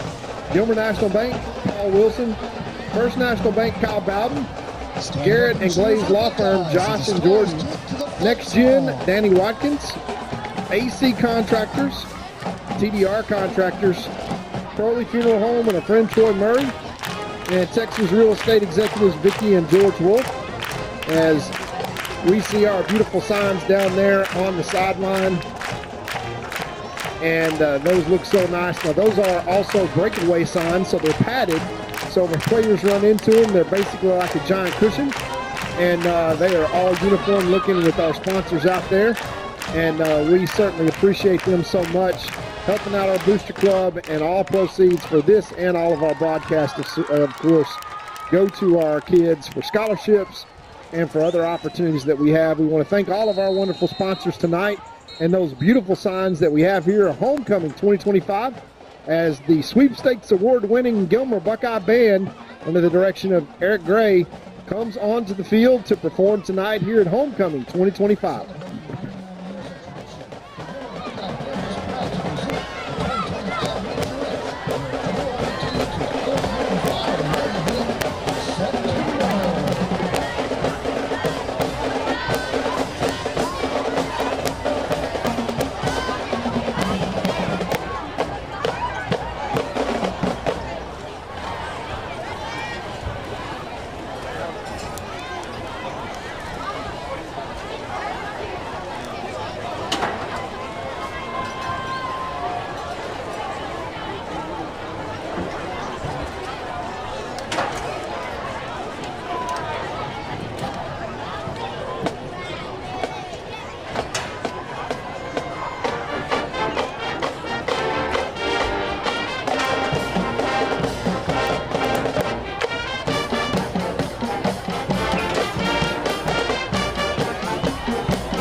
one of the most decorated military marching bands in Texas, the Pride of Upshur County, the 5-time URL State Marching finalist, Gilmer Buckeye Band.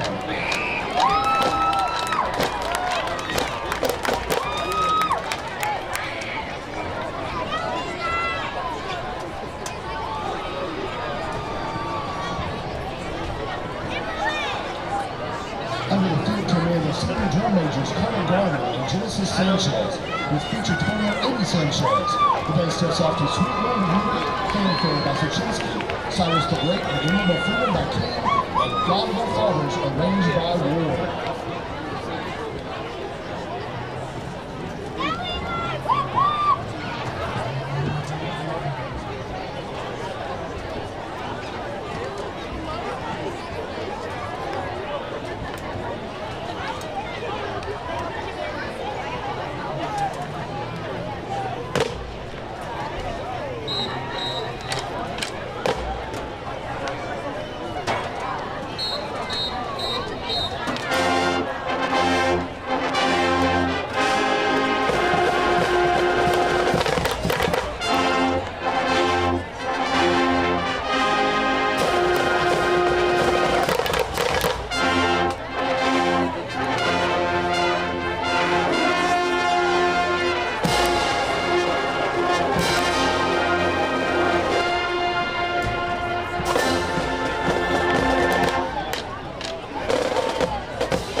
back to conclude the Juicy's halftime show, where your Gilmer Buckeyes trail 14-10. They'll kick off to start the second half to Lindale Eagles and try to fit and tackle a little bit better to create some opportunities in the second half. Well played first half on both sides, 0 penalties, basically 0 turnovers, equal time of possession, and pretty much, Jeff, what we expected to see here for the first half.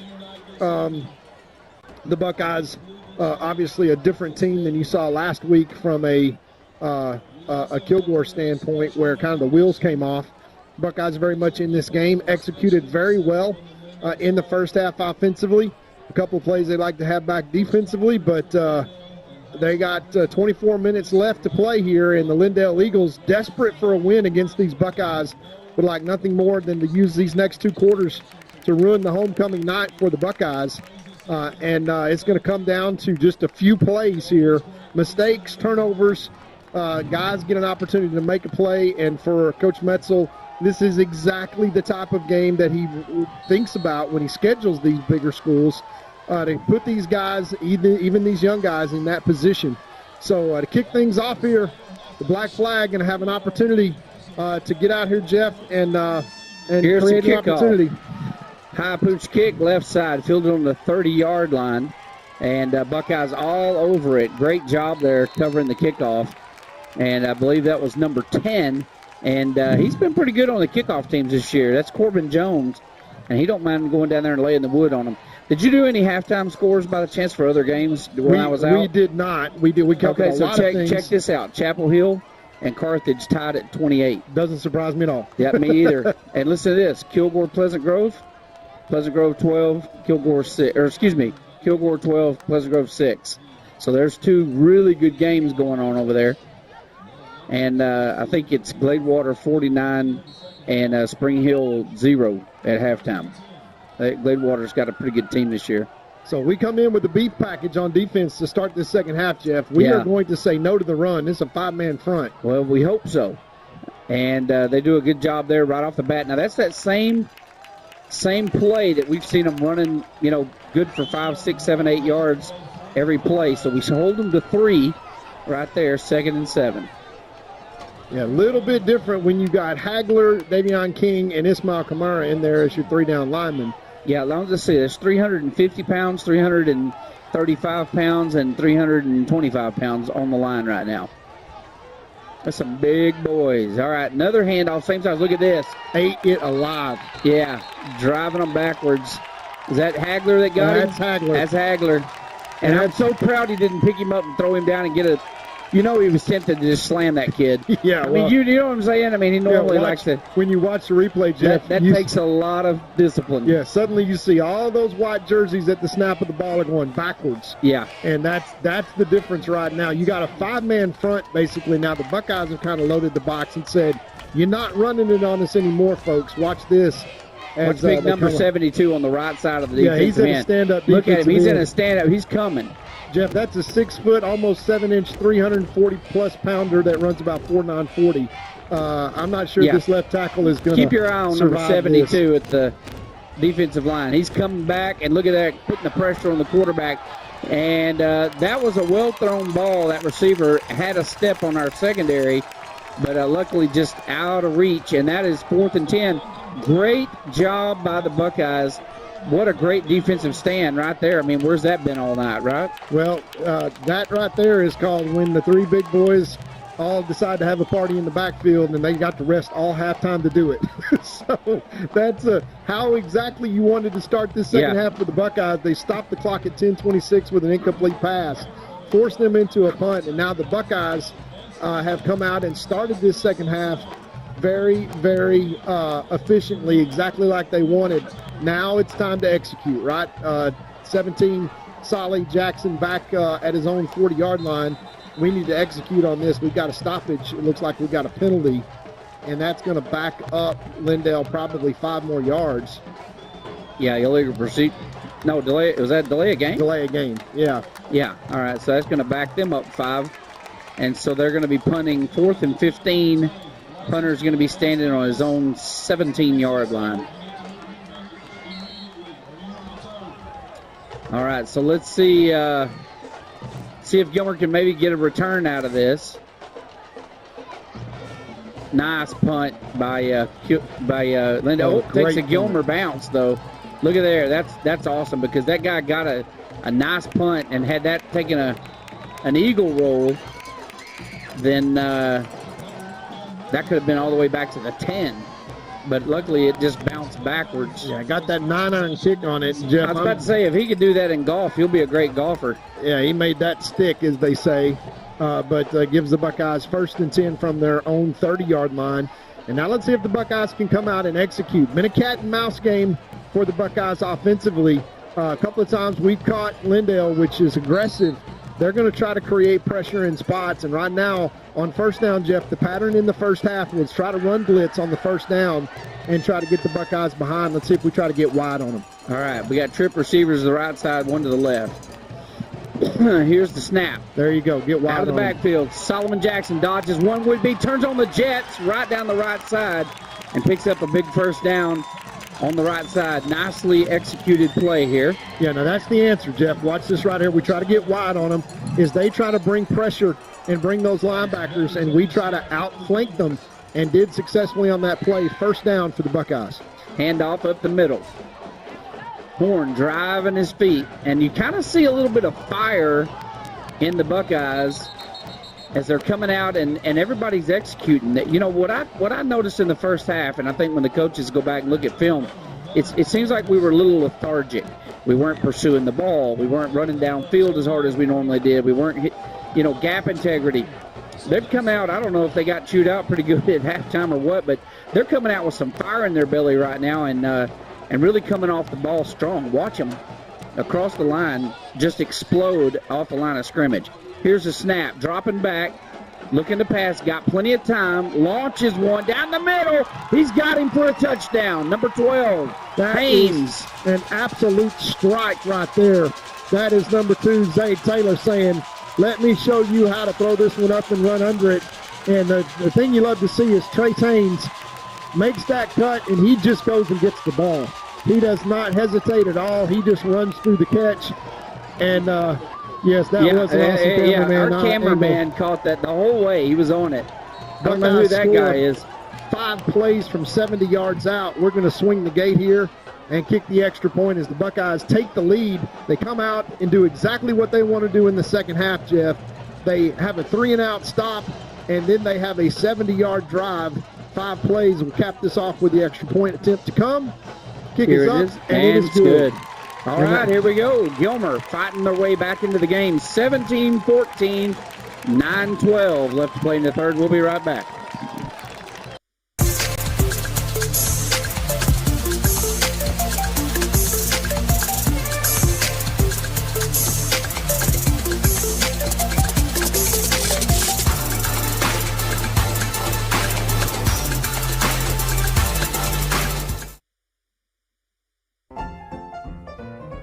Since 1900, our customers have relied on and placed their trust in First National Bank of East Texas.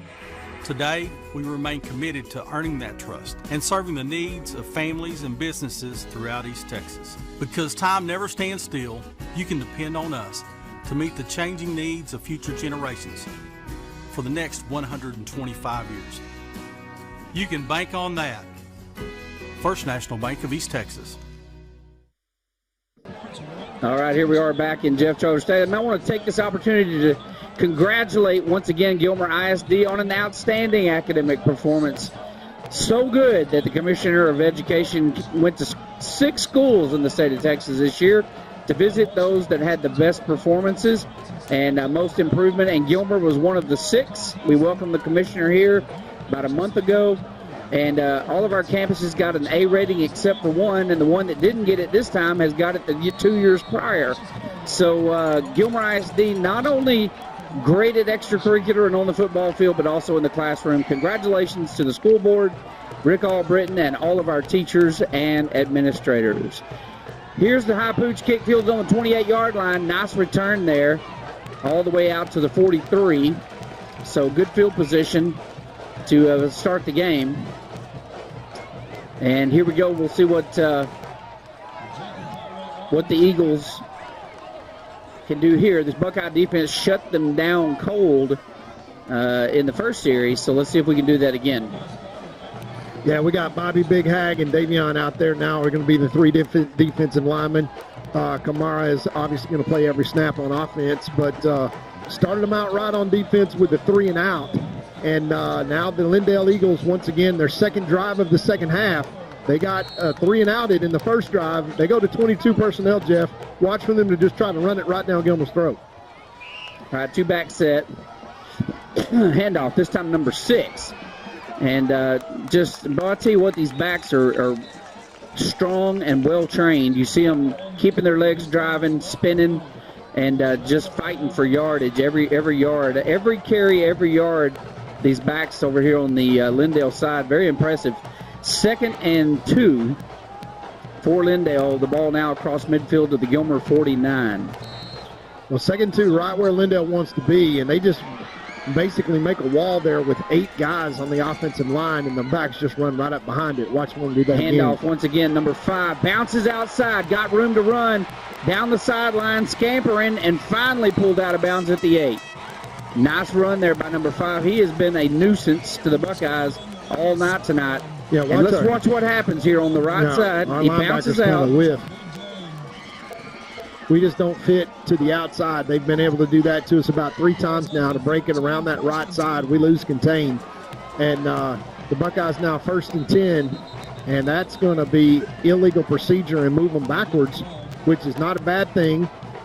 Inside the 20-yard line, everything shortens down, right? So, Jeff, even when you bust a big play like that, you do get an opportunity to come back and get a stop on defense, because when you get into the red zone, the field shortens, right? So everything gets shortened down. And as Hagler comes back into the ball game, 1st and 15 now with the Buckeyes, all is not lost here, even after that big run, because they didn't score. And now 1st and 15, a little bit of a mountain to climb. Let's see if we can at least hold them to a field goal attempt here. All right, here's the snap. Handoff, number 5, cuts it back to the left, missed 1 tackle, and spins out of more tackles. This guy, I'm telling you, he is a back. This guy can run the football all the way down to the 5-yard line just based off of his effort. And it's going to bring up 2nd and 3 for Lindale. Buckeyes, it would be great to get a stop here. Talk about a good self-confidence booster. If they can hold them here, force them to try to kick a field goal maybe. 2 opportunities to do so. Handoff to 5, and he'll take it in the end zone. This guy's just got a knack for cutting back, and just does a good job of finding holes. He's a good back.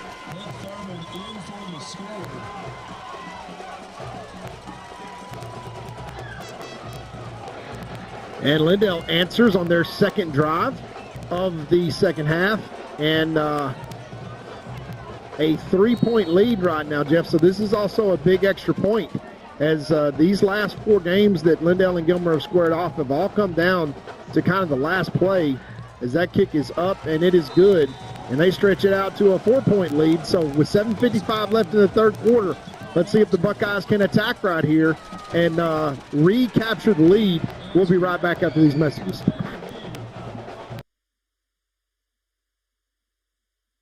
There's a real advantage to being a Gilmer National Bank customer.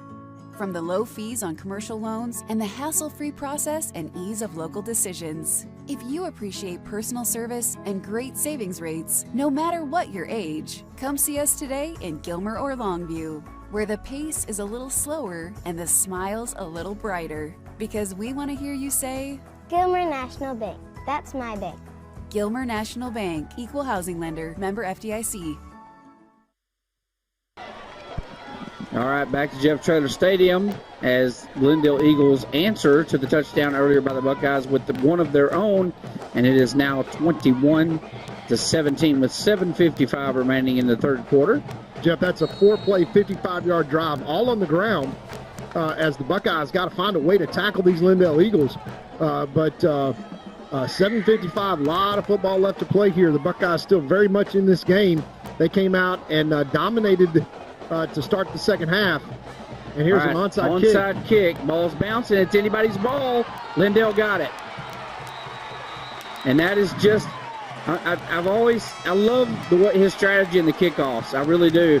I hate that it's going against us, obviously, but I love that strategy of a bouncing ball.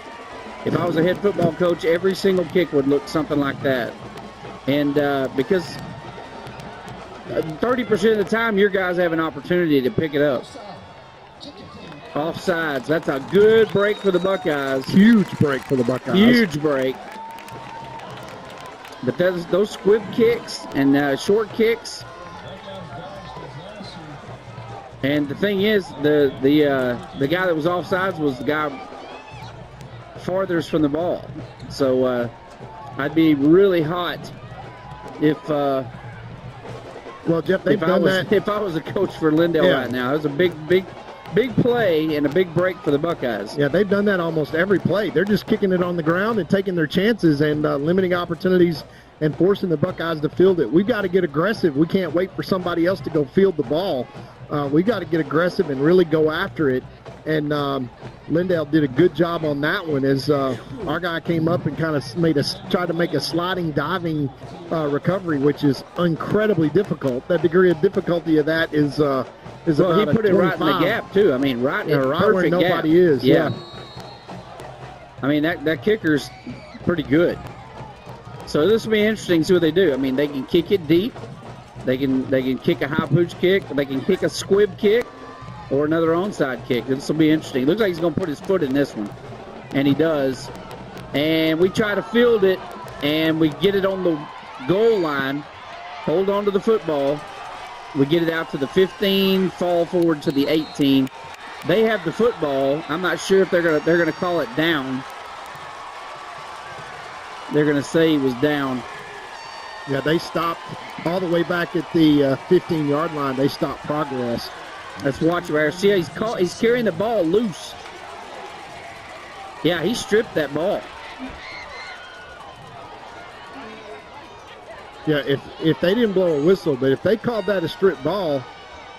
Yep, they gave it to him. That's Lindale ball right there. You got to hold that ball.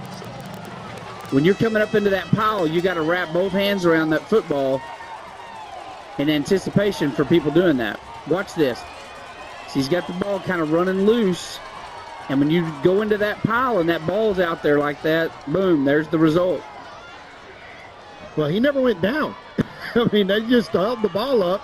That's still a live ball. Yeah, he could have ran. If you're going to call that a strip and you're going to say that the ball changed hands, that kid could have run it for a touchdown. The ball never touched the ground. Yeah. So, Jeff, if you're going to call it if you're going to call the ball dead there at the 16-yard line, then you called the ball dead by progress. All right, fakes the handoff. Quarterback rolls to the right side, and they're going to call that.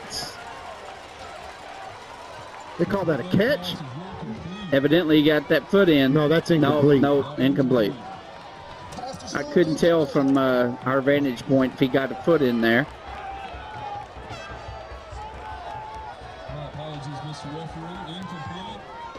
So they on the first kickoff, they successfully get the onside kick, get it called back, but then get a strip. I mean, they were destined to have the ball, evidently. All right, quarterback in the shotgun. Here's the snap. Handoff. Number 6, right side. Now, remember, this is the big play that they got the big yardage for earlier in the game in the second quarter. Yeah, once again, that's all the way to the 5, Jeff, because we have no contain over there whatsoever. They set that play up well. If I were them, I'd run that to you. Yeah, stop me. Yeah, every time. That's only the second time they've run it. Yeah, if you watch a replay of that, Jeff, we just got to come up and contain that on the end. You watch this. This is the cornerback right here. Well, you got to come up, and he just gets reached and blocked, and he goes right around him. They just do a great job of blocking out there. I mean, they set that play up extremely well. I'd like to see us add that to our playbook. That's a great play. Number 5, racing to the house. He will get it.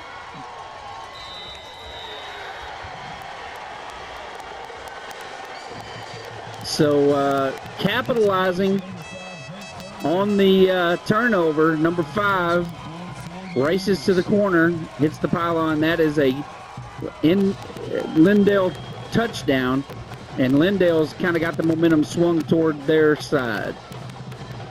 Well, we said it at the top of the second half, Jeff. It'll come down to a detail, a turnover that Lindale, quite frankly, created twice. We dodged the bullet on the first one and then handed it to them on the second one, and they capitalize and get points. And they are now up and good to a 2-touchdown lead. 28-17 your score. 7:17 left in this third quarter as the Buckeyes come out and start this second half exactly like they wanted. But now 2 unanswered scores back-to-back within a 3-minute period has the Lindale Eagles out to a 28-17 lead. We'll be right back. For nearly 150 years, Crowley Funeral Home has offered the highest quality in funeral services to the families of Upshur County for a fair and reasonable price. Led by Gilmer graduate Troy Murray, our staff stands ready at all times to tenderly guide your family in their time of need in all aspects of funeral planning, such as pre-need and at-need, and all types of services from cremation and memorial services to traditional funerals, with attention to every detail. At Crowley Funeral Home, we've been treating families as our own since 1883. Well, it just looks like that Lindale was destined to get the ball on that possession because after an onside kick that they recovered but then got called back for an offsides, they were able to strip the ball and get even better field position on the strip. So a mistake on the kick return has put Lindale up 28-17 with 7:17 left to play in the third. A lot of ball game left to play. So let's see if the Buckeyes can respond offensively here. Here's the kickoff. Another grounder, and this time it is fumbled again, and Buckeyes fall on it. And those little grounders are so hard. That ball's bouncing around, and it is hard to field an oblong ball. Well, Jeff, the first drive offensively for the Buckeyes went incredibly well, where they had great execution, and they got dared to throw the ball, and boy, did Zay Taylor burn them on it. But we are 11 points down, 1st and 10 from our own 36, and this is only the second drive of the second half. We just got to continue to execute and stay in this game. All right, here's the snap. Handoff, Horn, and I thought he was going to be down at the line of scrimmage. He turns that into about a 6-yard run. We'll certainly take it as we watch the replay here. Yeah, you see, I thought he had him right there. Horn just kind of pops out around the left side. 2nd and 6 for the Buckeyes. Trip receivers to the right side, 1 to the left. Horn is in the backfield. Taylor from the shotgun. Here's the snap. High snap. Pulls it down. And Horn kind of... they did it again. That's the 3rd time tonight they've sold that on me, but Taylor had nowhere to go. Well, and that is a run blitz, Jeff, that is coming right to the weak side. And Chris Cochran has done that all night from a defensive standpoint, as he's called those run blitzes in running plays. And about 7 out of 10 times he's guessed correctly. About 3 times he's gotten torched. And those have been the big plays, 2 of the long touchdown passes that he got caught in. 3rd down and 6. Big down for the Buckeyes. Probably 4-down territory, maybe all over the field at this point, but the Buckeyes need to execute. All right, that's probably going to be illegal procedure, I'm guessing, against the Buckeyes. Going to back them up 5. Yep. So now instead of 3rd and 5, it's going to be 3rd and 10. So that is painful, especially in the field position you're at. You're sitting on the 36-yard line, your own 36-yard line. Time to execute here, Jeff, is the Buckeyes need to come up with a big play. Pass protection is here come the Lindale Eagles. I think they're going to show coverage, but they're going to blitz those linebackers. We got a guy lined up off sides here. It's all right, Taylor rolls to his right side, looking downfield. He's going to have to tuck it, and nowhere to go. He's going to lose about 2 yards, and the punt team's going to make their way to the field. Nice stand there by the Eagles defensively. Yeah, that's just a bad decision there on Zay Taylor's part, and he's still down. And they get him back up. But the punt team will come on the field. But, Jeff, that's I'm not sure what the play call there was, but I think Zaid kind of gave up on that play and tried to trust his feet and get back to the backside, and he was too close to the line of scrimmage. And once again, the Buckeyes are going to have to execute on special teams and find a way to get Lindale off the field. With 4:50 left to play here in this third quarter, the Buckeyes can ill afford to go down 3 scores. And execution is going to be the name of the game. We got a high snap. And here they come, and punter does a great job of punting on the run. And he's had to do that a lot this year. And I tell you what, he's good at scrambling. That's Kelson James, and does a good job of running for his life and getting off good punts. Yeah, that was a fantastic job there by just basically getting to field that punt, because it was on his fingertips and on the way to going right over his head. And the Buckeyes, with disastrous snaps last week, cost the Buckeyes a touchdown with a block punt in the end zone. But for now, the Buckeyes, 1st and 10, they got to find a way to get Lindale off the field. They're going to go in there 22 personnel, Jeff, and they're going to run right at these young Buckeyes and dare them to stop them. All right, handoff up the middle 5. They jerk him down just instantly. And that's a good job filling the gap. And that had nowhere to go. Lost a yard, 2nd and 11. Right where the Buckeyes want to be here with 4:20 left and counting. And Chris Cochran with a 2-score lead is going to milk this clock. I guarantee you he can smell an opportunity here to finally turn the tide and steal one from these Buckeyes. He's been unable to do it since he's been there at Lindale and had so many heartbreakers against Gilmer. All right, quarterback dropping back, forced out of the pocket, running down the right side, got plenty of room to run. Picks up about 13, 14 yards and a first down. Yeah, if you're going to blitz, Jeff, you got to get him. And the quarterback, once again, Lindig is a good athlete, and he smells it coming, and he breaks contain. And for the Buckeyes, just on that left-hand side over there, we don't have an answer for contain once he gets a block. And they got a 1st and 10 now, knocking on the door of Buckeye territory. All right, empty backfield, dropping back, pass. Intended for number 5 out in the flat, going to fall incomplete, 2nd and 10. Stopping the clock, Jeff. The Lindale Eagles do the Buckeyes a favor right there. And incomplete pass is going to be just as effective as a timeout, saving time on the clock, as the play clock will run, but the game clock will stop. And they put themselves once again in a passing situation. And once again, the Buckeye defense right now needs to make a play. Quarterback keeper, right side. Quarterback pulls it down and just runs in behind his blockers. He's probably good for 4 yards on the carry, 3rd and 6. It's going to give him 5 yards, 3rd and 5. Yeah, this is where the Buckeyes have got to get off the field. And once again, watch them go right around that right-hand side there and try to gain leverage. They've been able to do it successfully with big plays all night long, and this is the time where you got to basically hold your ground out there. They're going to try to get around the right corner on this play. I have a feeling that this is just what they've gone to every time. Now they're going to put it in the air, and they're successful. Number 6 just crosses. He runs a crossing route. He came from the left side and right across behind the linebackers. Watch him right here in motion, and just runs right in front of the linebackers, actually, and does a good job of getting around there, getting the first down. Yeah, we're in zone defense there, not man-to-man. That crossing route, just wait till you find a hole in the zone. And if we don't get knocked off that route early, he's got an opportunity to do exactly that. Handoff number 5, and he is met by a host of Buckeyes after a 2-yard gain. Yeah, that's a little more like it in terms of stopping that run on first down, as the Buckeyes are going to continue to platoon here. And 2:56 left as the third quarter is kind of clicking away. And the Buckeyes got to find a way to stop this drive. The last thing they want to do, Jeff, is give up a long time-eating drive and still give up the score.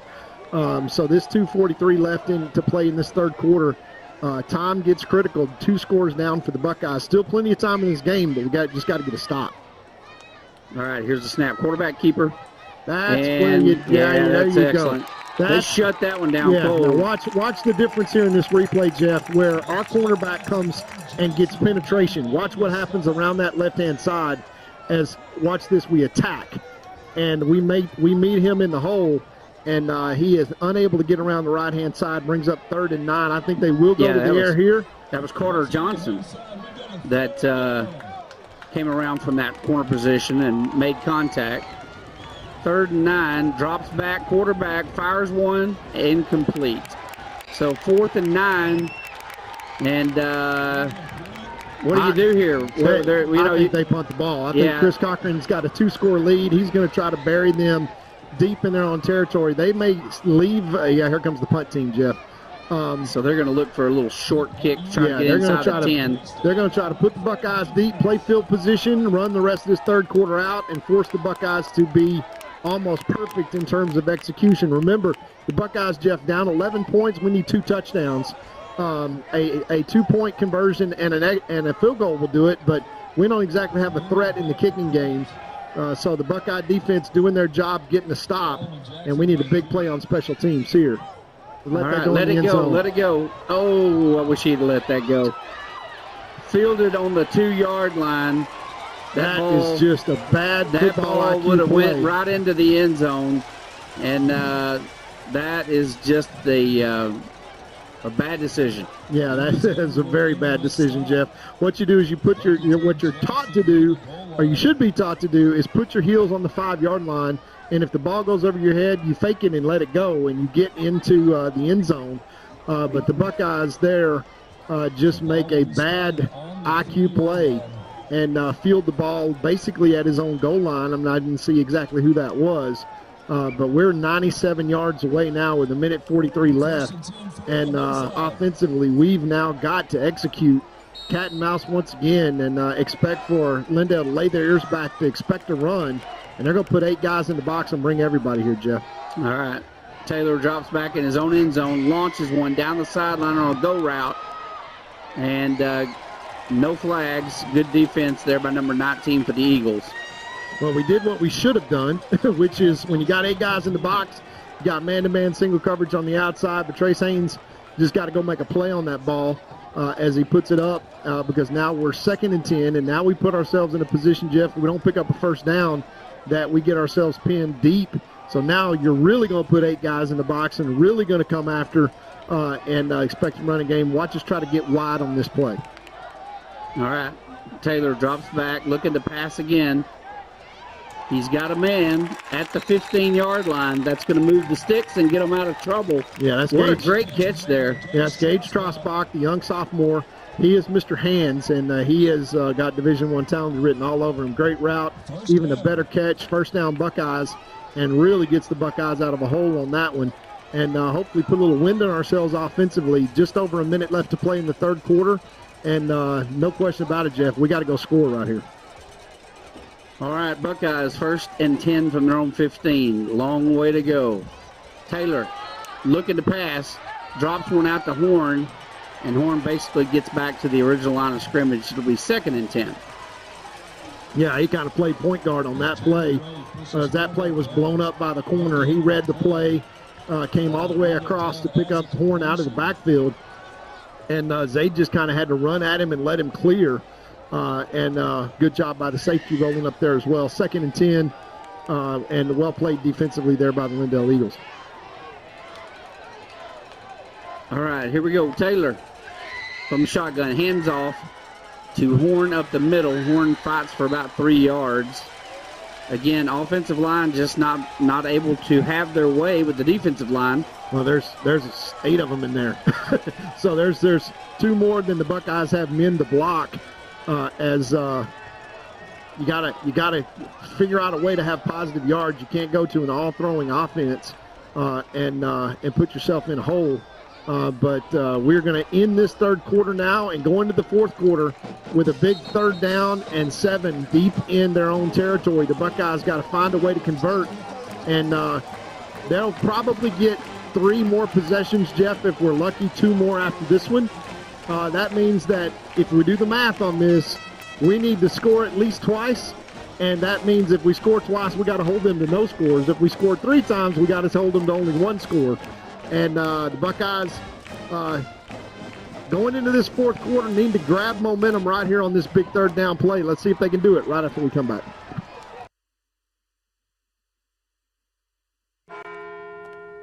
At Farmers Insurance, we've seen almost everything, so we know how to cover almost anything, even a rock and wreck.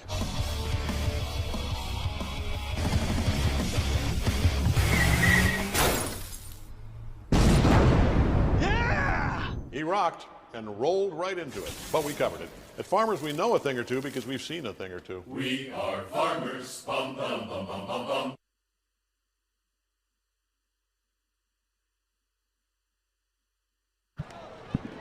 Back to the action here. Once again, we want to thank our great sponsors here tonight. We've got Gilmer National Bank, First National Bank, Garrett and Glaze Law Firm, Next Gen, AC Contractors, TDR Contractors, Crowley Funeral Home, and Texas Real Estate Executives. We appreciate those boosters so much. Those are some great looking in-stadium signs. Makes our stadium look that much more professional. And 3rd down and 7 now for the Buckeyes. As going into the 4th quarter, game on the line. We're 2 scores down. And first things first, Jeff, we got to find a way to pick up a first down here. All right, here we go. 3rd and 8. Taylor rolls to the right, under pressure, and scrambling for his life. He will go down at the 10 and lose about 6 yards. That's going to be 4th and 15. And he's just not had protection. He is, every time he rolls, he's got somebody in his face.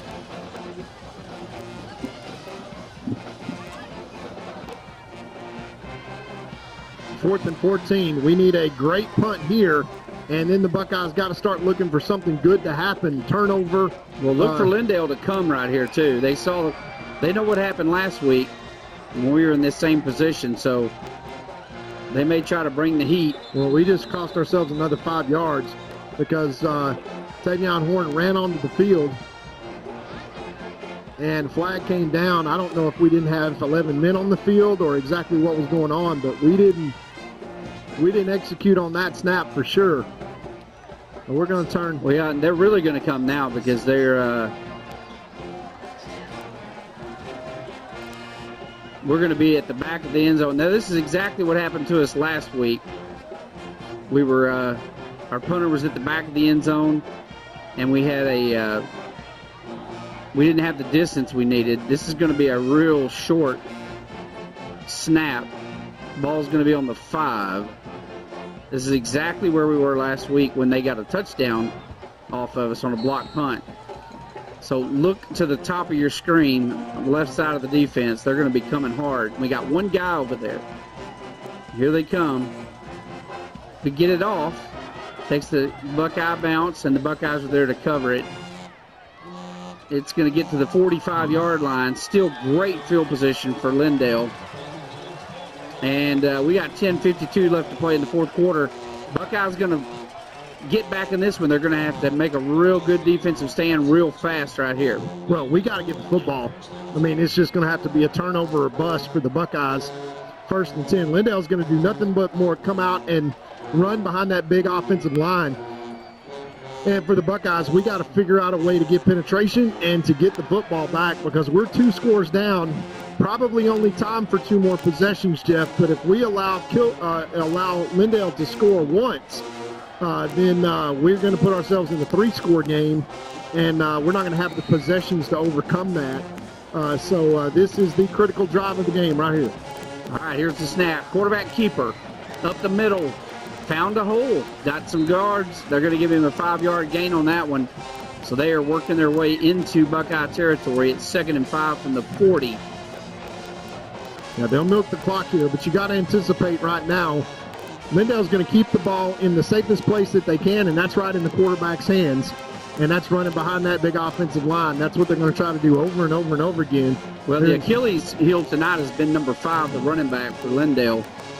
And they hand it to him once again. He doesn't have much running room on that play. He picks up a couple. 3rd and 4. So they got 2 downs to pick up 4 yards, Jeff. We're going to have a negative play in here somewhere because if they just make 2 yards twice, they'll eat another minute off this clock and pick up another first down, which will put us jeopardized into getting even 2 more possessions. So it's imperative that we get a fast stop, not just a stop, as Lindale's going to Just run this right down the right-hand side. This is number 5 coming right at you. All right, here's the snap. Rolling to his right side. Got a man open. And after the catch, he's good for another 6 or 7 yards. And that'll move the chains. First down, Lindale. Well, thin at defense, Jeff. We knew we were going to have that situation tonight. So many young guys playing back there in the secondary. And the black flag been on the field a long time already. And Lindale once again putting a drive together here that is eating clock and another first down. The Buckeyes got to force things now. All right, fakes the handoff to number 5, dumps it out to number 9. And he does some great footwork to get some yards down to the 16, 17-yard line. Nice job there by the receiver, number 9 for Lindale.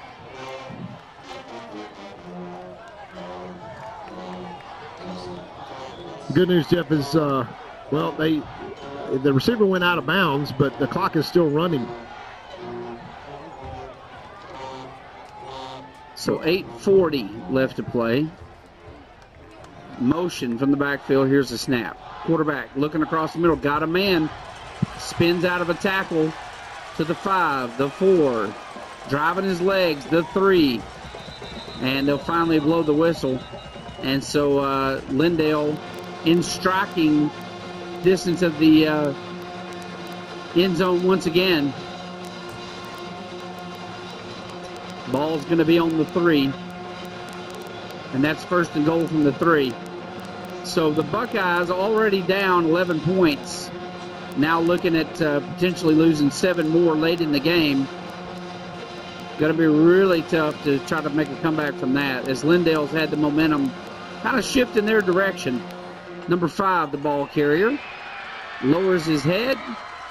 And did he get there? I think he's right at the line. Well, that's the worst thing that can happen, Jeff, because you run another 40 seconds off the clock, and he's down at the 1-foot line, and you'd almost rather him score. They just let him go in. Yeah, and save the time.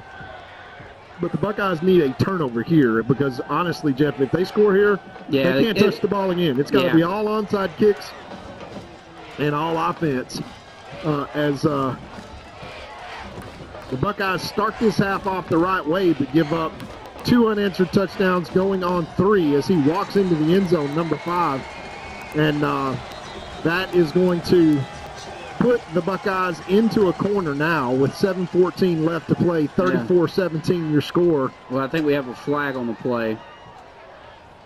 And evidently going to be against Gilmer. So that won't matter. They'll come in and kick the extra point. And you got to feel like that's kind of the nail in the coffin right there. 34-17. And extra point will put it at 35.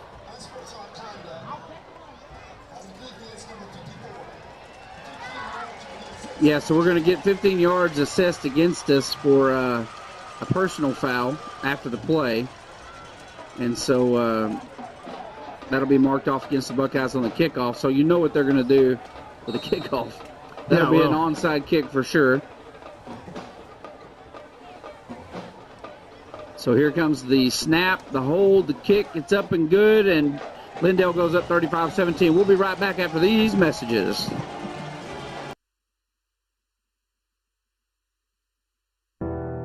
When tragedy strikes, you don't want to be in a position where you're second-guessing your lawyer's ability or the resolve to get you fairly compensated. When you hire Godarzi & Young, you know you're hiring a law firm that has nationally ranked settlements and verdicts. We have over 2 decades of experience holding 18-wheeler companies accountable for their negligent action. Don't make the mistake of hiring anybody else. Hire the best. Hire Godarzi & Young.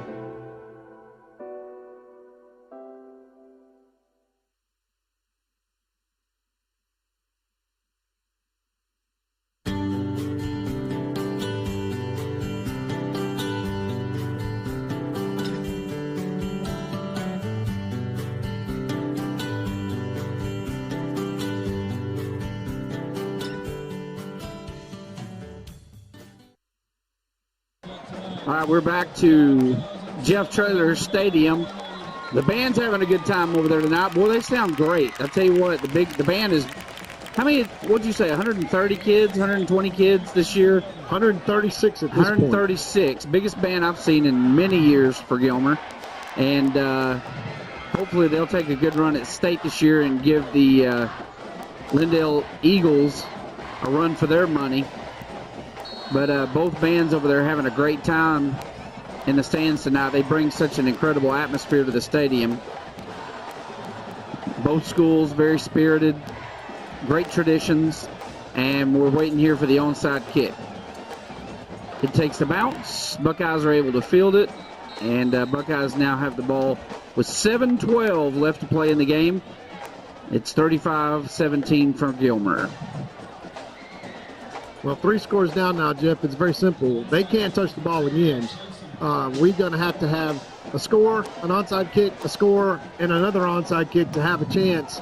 Well, you got to score quickly. Yeah. So obviously we got to put the ball in the air, and then you start getting pressured. Their secondary knows what we're going to do, so it exposes you to them jumping a route and getting an interception. So Zaid, heavy pressure, forced to throw it before he wanted to, incomplete. Stops the clock. And I didn't see where those guys came from, but let's watch them. Yeah, they came from this right side of the defense.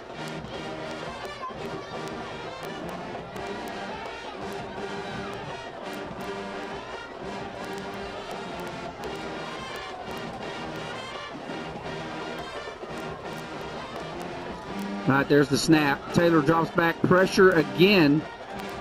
This time this one's caught. Down the sideline, number 12, Haynes, down to the 40 of the Lindale Eagles. Nice catch there by Haynes. Kind of had to reach for it. Does a good job staying on his feet and in bounds all the way, clips the field over to the 40.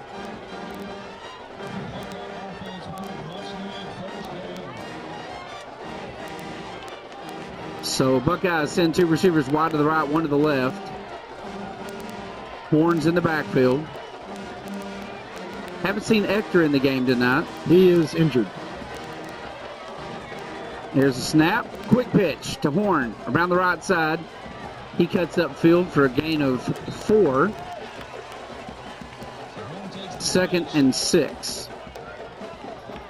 And the clock runs. Yeah, clock running, 6:45. So we've got to hurry. Again, it's a 3-score lead, and the Buckeyes are still 3 scores and 2 onside kicks away, because we're not going to be able to give Lindale the ball back at all.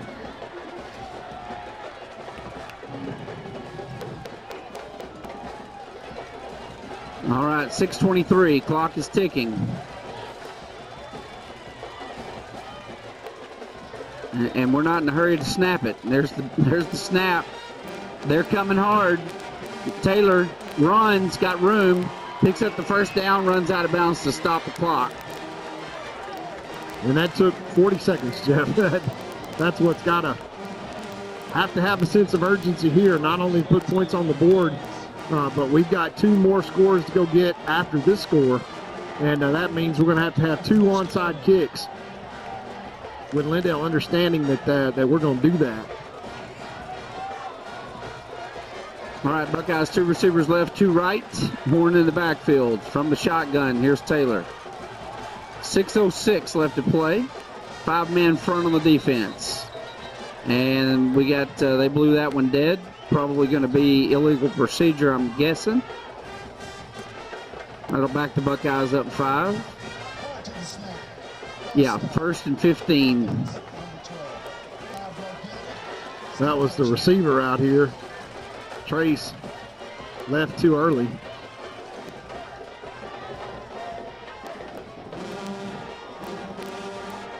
And they're man-to-man coverage out here. We may take a shot out here and just try to get the ball into Trace Haynes' hands. Well, that's what you got to do. I mean, I'd roll out and go for the end zone right here.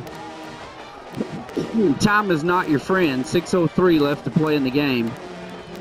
There's the snap. Pull up, and they tried to run a little slant route to number 17, Solomon Jackson. That's going to go right through his hands. I think it was thrown just a little behind him. That'll stop the clock at 5:59. 2nd and 15. Yeah, down and distance really don't matter.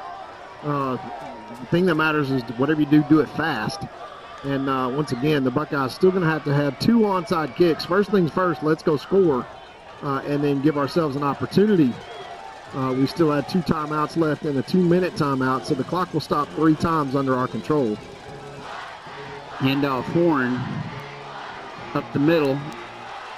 I think the idea there was to surprise them, thinking we weren't going to run, but they had every gap filled. There was no place to go.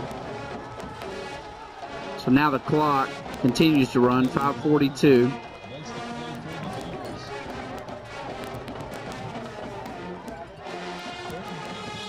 We've got to get the play in, guys. Yeah, I think they realized, this one's in the books because they're not in a hurry to get the plays called.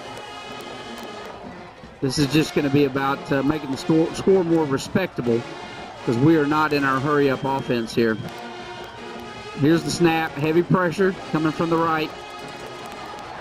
Pass complete, downfield inside the 20-yard line.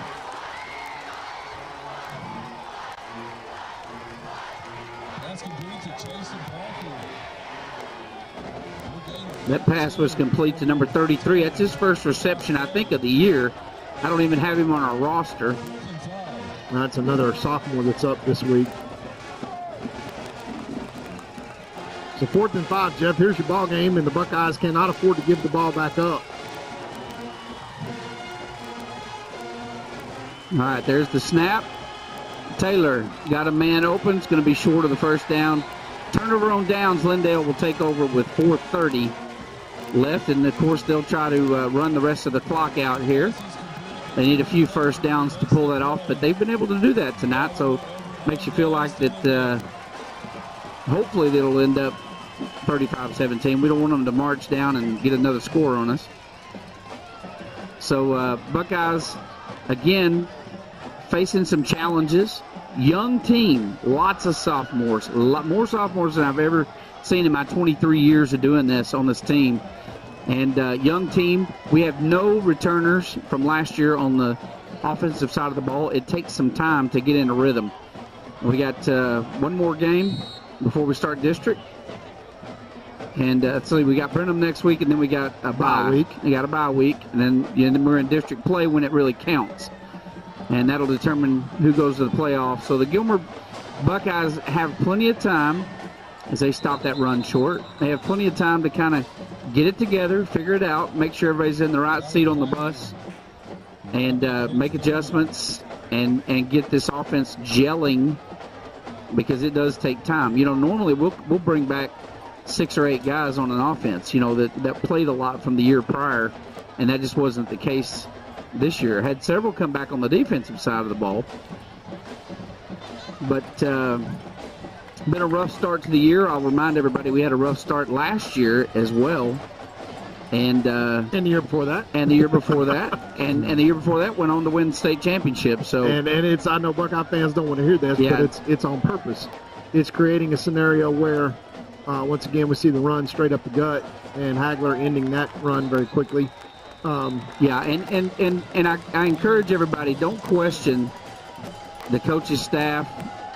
We're bad about being sometimes, in football fans, I mean all fans, all sports fans, we're couch quarterbacks, that kind of thing, and we question who's playing and why is that kid starting over this kid, or why, we don't have the fire in the belly, or whatever the thing is. What I love about Allen is he doesn't mind scheduling a 5A team and for Division I teams that maybe have some of the best teams they've ever had in Division I.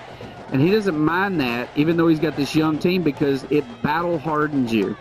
And these guys are getting some experience. Some of these kids, think about it, there's 15, 16-year-old kids down here, these sophomores, and the speed of the game at this level, at varsity, they're adjusting to that. And so I love the fact that he throws them, it's kind of refined by fire. He throws them in there with these tough schedules against tough teams, and it just makes you better because all things are relative. Well, the trick is figuring out how to get your own weaknesses exposed so that when it counts, those weaknesses are corrected. Yeah. And right now, and we knew this was coming in tonight because you see the difference in between a solid Lindale team and an unbelievably talented Kilgore team, and creating a situation where, for tonight anyway, we had our opportunities to absolutely be in the game, but you've got to execute when those opportunities present themselves, and obviously, Coach Cochran, you got to tackle. Yeah, that just those things that you really got to focus on. Quarterback keeper, left side, Buckeyes sniff that one out. It's going to bring up 4th down. So not able to get the first down. They're going to have to punt it away, so Buckeyes are going to get another opportunity at the end zone. But a lot of football left to play this year, folks. I just want to encourage Buckeye fans, hey, stay behind these guys. Come to the games. Don't sit and listen to us rattle on at home. Come out here, bring a noisemaker, bring your voice, come yell for these young men. They work very hard. Support your coaching staff. Stay behind them. Don't be a fair weather fan. Support them. Give them time to develop. And they usually don't disappoint. I go back to 23 when people were really questioning, are these guys any good? And they ended up going and winning a state championship. So a lot of season left to play this year. Want to congratulate all the students that participated tonight. The band looked fantastic. The majorettes, the drill team, the cheerleaders. I mean, think about how many kids are involved in a football game. The whole community comes out. The instructors, the coaches. There's the ROTC posting the colors. I mean, think about how many kids participate. Out of our 800 kids, maybe not quite 800, almost 900 kids. You think about how many of those 900 kids participated tonight in a variety of different ways, and that's what it's all about. We're here to have some fun and to teach sportsmanship, but we also teach hard work and ethics and teamwork and all the things that come along with extracurricular activity. That's why they do extracurricular activities. And there's a lot of lessons to be learned from every student that's participating, no matter whether they're on the field or off. And it's a great way to bring the community together. I want to congratulate once again, for those of you that may not have heard, I want to congratulate the Gilmer ISD on a fantastic rating this last year academically. Just one of our best years as a district. So doing good on and off the field. Buckeyes hit one. Solomon Jackson going to break one to the house, and he will get there. Touchdown Buckeyes. So there's our first score, Jeff. 2:25 left, 2 timeouts, and a 2-minute timeout, all going to come. And in this case, we're going to go for 2 and stay out there and try to close this show out with some momentum, as we'll try to move this into an 11-point contest with a 2-point conversion here, or a 10-point contest, and then try to go get an onside kick and try to go execute with an onside kick. Crazier things have happened, but hey, I go back to 2006 against Canton. They got 4 onside kicks in a row against us to come back and win that game. 119 points scored in that game. I remember that. The highest scoring game I've ever watched. And it was one of the top 10 in Texas history. Still top 3. All right. Taylor's going to be drugged down. Nope. He's on his feet. Now he's drugged down. So no 2 points for Gilmer. So that leaves a 12-point deficit. And Taylor getting up slow.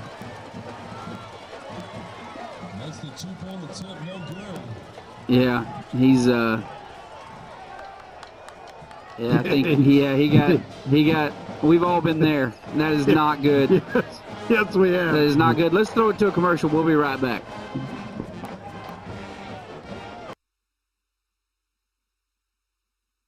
Chad Burkhalter and Gary Vestal are your Gilmer Edward Jones financial advisors. We're all about financial investments, but we also value the investments of time, patience, and encouragement our young athletes receive from their coaches, teachers, and mentors. That's why Chad and Gary are proud sponsors of our state champion Gilmer Buckeyes. Call 843-2023 or 843-5794, or visit edwardjones.com for all your investment needs. Edward Jones, member SIPC. All right, back to Jeff Traylor Stadium.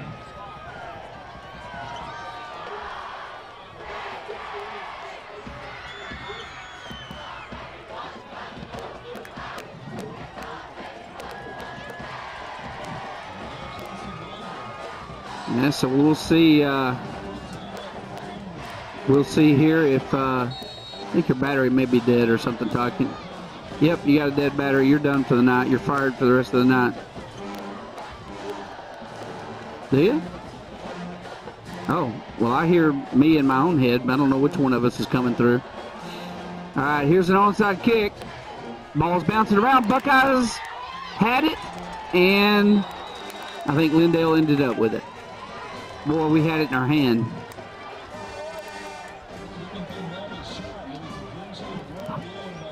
.213 left to play in the game.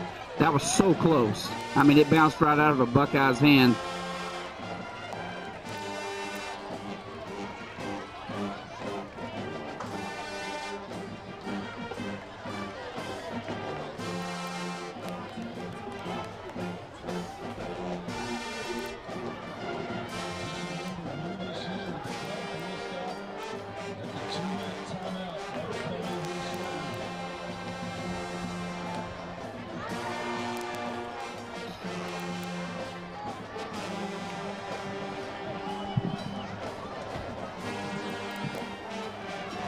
All right, so here we go. 1st and 10, 2:13 left to play in this game, and Lindale's going to try to go ahead and put the nail in this coffin. Again, next week, we got Brenham, and I believe we go there. Longview. We're going to meet in Longview. See if that does it. That Jeff. did it. That did it. You're good to battery. go. 2nd and 8, 2:07. You're about to approach the, I don't know why they would take a timeout right here. Simple, because we stop it once, it stops at the 2-minute timeout. If we stop them on 3rd down, we got 1 timeout left. That would give us the ball back with just 2 minutes left, but no timeouts. And still not as something that's impossible, Jeff. We've seen crazier things happen, but boy, it sure would have helped if we'd have gotten that onside kick, which we had in our hands just a second ago, about as well as you can kick it. But again, you just keep fighting in this situation. You keep making something positive happen, and you keep fighting until you don't have any chance left anymore. And for right now, that time has not yet completely come. Down 12 points. And I tell you, one of my favorite shirts that these guys wear around here it says "Win or learn, you never lose." You know, and I love that shirt because it's true. Every game you don't win, you learn something. You fix a mistake. You learn a lesson, and that goes for life in general, right? You win or you learn. And this is a young team, and they're out here getting a great lesson against some great D1 football teams.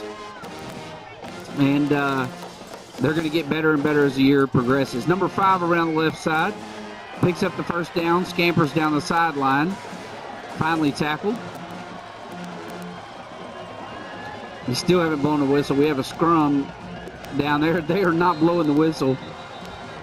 And that's how you get injuries right there. Yeah. Once again, Jeff, we'll watch that on film. No containment over on the left-hand side, as that's kind of been an issue all night, is going to the wide side of the field. Lindale's gotten whatever they wanted when they just run the ball and just reach block that direction. And that's something that the Buckeyes will have to fix on defense. That's probably the opportunity here as we look back on this ball game, Jeff. You've got 2 drives in the first half that one ended in a missed field goal and one ended in a field goal. That's 14 possible points. Put 14 on that score right there and tell me what we're looking at. That is a missed opportunity for the Buckeyes to learn. That's what we're talking about learning. Yeah, that's learning. Right. You know, you go back and watch film and you go, if this, then if we'd have just executed here and here. you're in the game, or you win the game. And so they're learning. They're going to get there. A lot of young guys playing right now, which is great. Think about what that'll mean for next year and the following year. Yeah, and this year too, Jeff. You got a situation coming up where we're going to go back to 0-0 because these games don't matter. Once again, we've got a lot of guys spread thin and playing positions that they're not going to play in the district. We got some guys, especially on the defensive side, playing linebacker tonight that won't be playing linebacker, and some guys playing in the secondary that won't be playing in the secondary when district play comes around. But 8 sophomores right now getting valuable playing time. All right, number 5. I wonder whose helmet that could possibly be. I would imagine that is Tyler Hagler. Yeah, it's Tyler Hagler. The second time tonight. He's good for 2 or 3 of those every game. I'm gonna invest in some duct tape. That's a big man. Yeah, it's a big man with a big head. And are we taking a timeout right there? Let's take a timeout, and we'll be right back.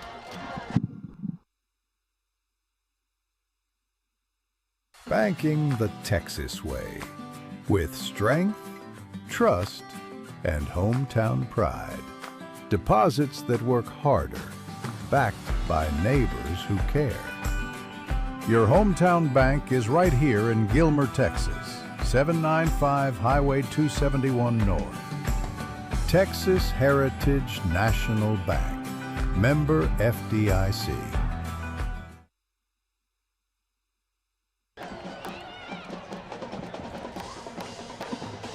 Let's zoom in over there at the band real quick. Check out these kids having a good time in the fourth quarter.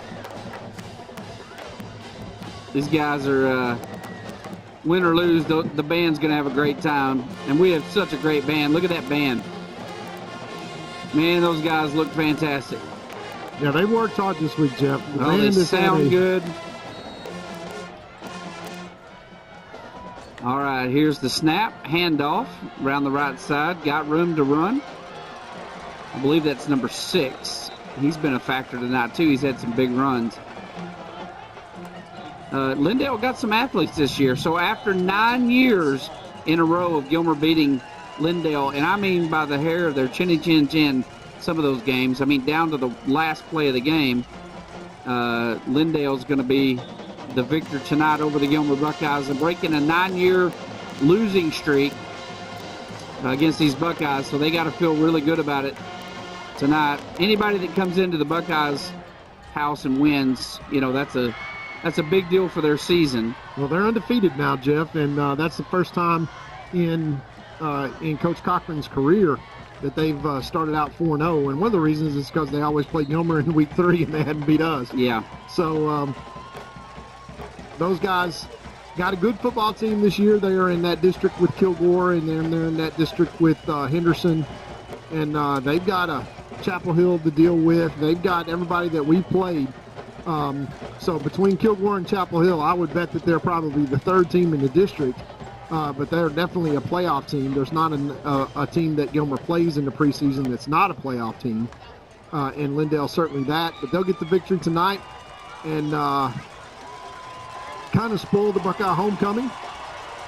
And we will be back next week from Longview, where the Buckeyes will take on the Brenham Cubs in a last tune-up game before the bye week, where they will then go and play the Van Vandals to start district play, and things will count. And so for these Gilmer Buckeyes, once again, I think it was safe to say a much better showing than they had last week, but still some left opportunities on the field and some things to tune up going into next week in the Brenham Cubs. So for myself and the voice of the Buckeyes, Jeff Rash, we appreciate all of our sponsors and all of our activities tonight for homecoming. Happy homecoming 2025. We start knocking on the door of the Jamboree coming up, Jeff, which is always a great time. Cooler air, cooler temperatures, and hopefully some healthy Buckeyes get back on the field and tune things up for district. 35-23 final score tonight. We will sign off and see you next week from Longview. Good night.